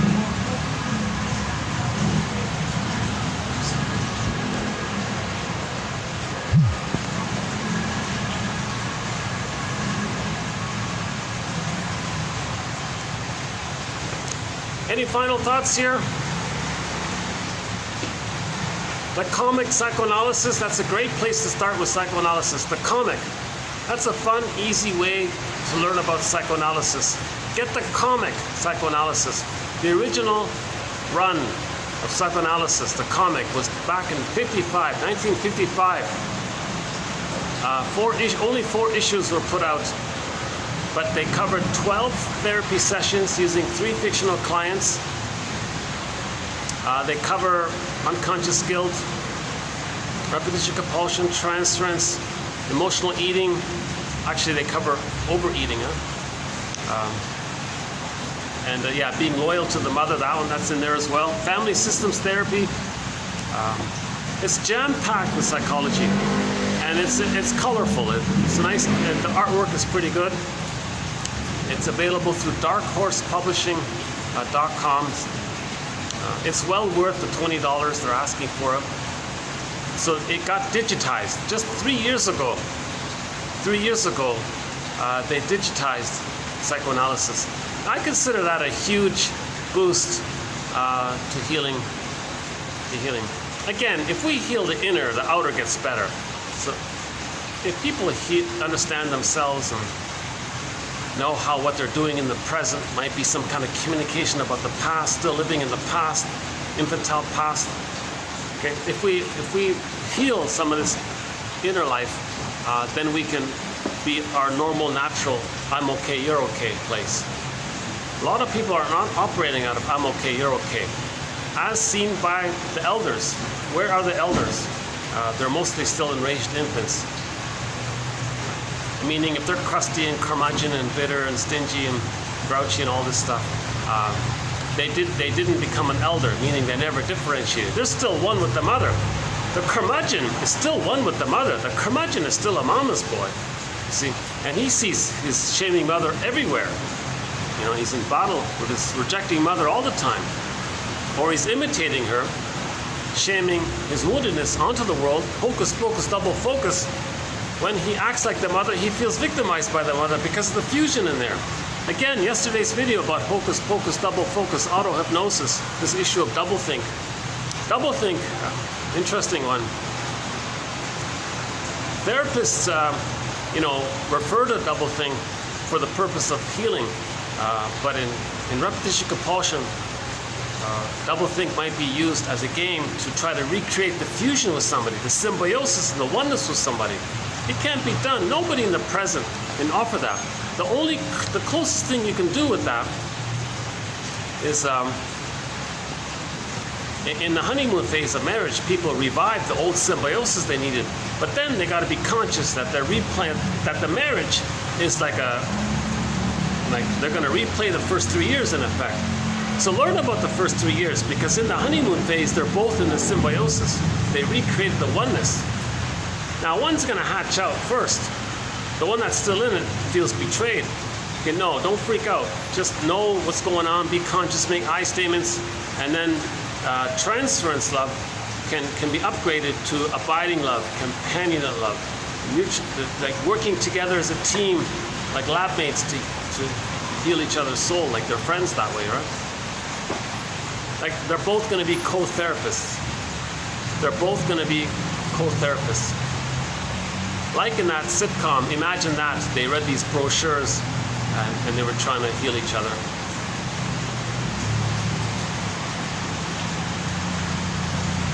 And 5 minutes. But roughly 5 minutes here. I'll just stay here then.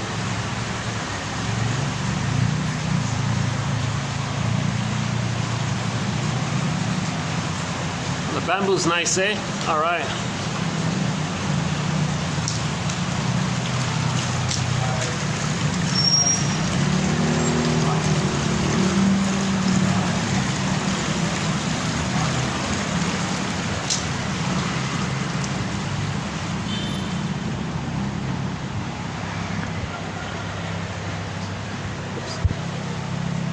Let's just stay here. All right.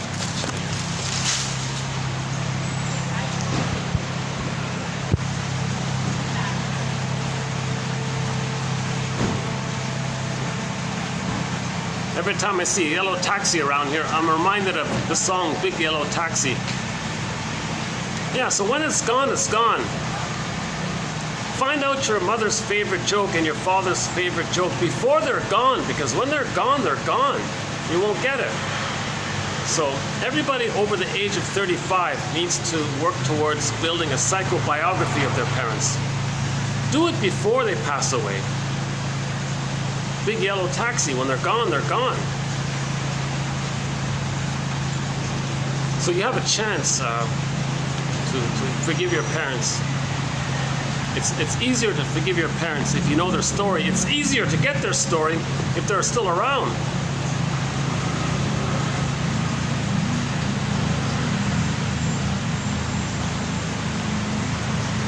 Again, in the last video, we'll be updating the 23. I did 23 points. I think it's going to end up as 25. I think. So I'm in the process of developing the 25 ways repetition compulsion is seen in the present, is displayed, is acted out in the present to let us know what happened in the nursery. When there's trauma in the nursery, that's pain. We freeze up, we lose our golden ball, petrified frog, that's pain. Okay? We want to replay it somehow with the fantasy that we can undo it. So let's be aware that the replaying of what happened in the past is a mirror to see what happened in the past. This is the inferring mind at work. This is the puppet master trying to communicate with us. Back to Hermes, we're trying to have this dialogue with ourselves. Right? So the puppet master is like a trickster. He's going to get us to do something in the present in reference to the painful past to make us aware of the painful past. Not just blindly repeat the painful past.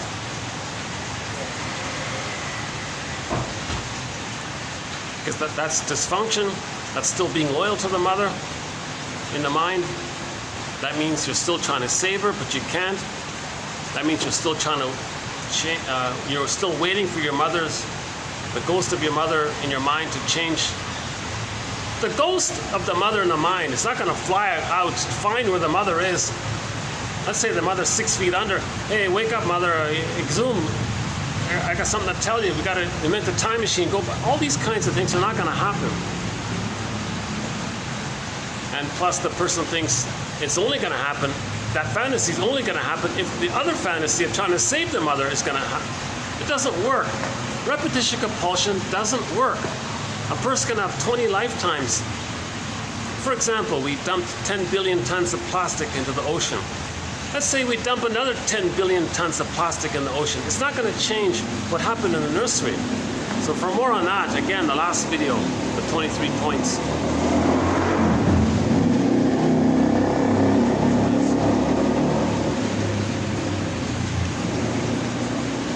Anything else?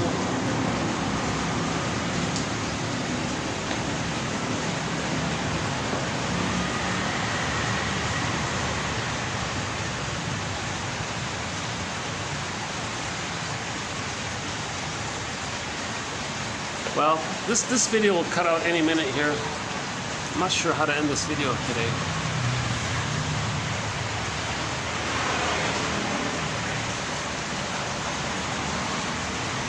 Oh, well, look at these nice little domes here over there.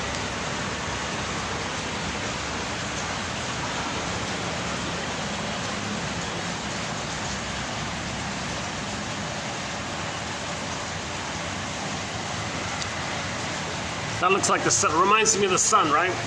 So let's have a little gratitude here. The earth is just the right distance from the sun. Not too far, not too close, not too hot, not too cold. Of the trillions of little specks of dust floating around in all of the universes up there, of all of these little specks of dust, to the best of our knowledge, we're the only one that's just the right distance from the sun. And then the muck, the microbes started to come in, the cells, and the bacteria created oxygen, and the oxygen links in with the hydrogen that creates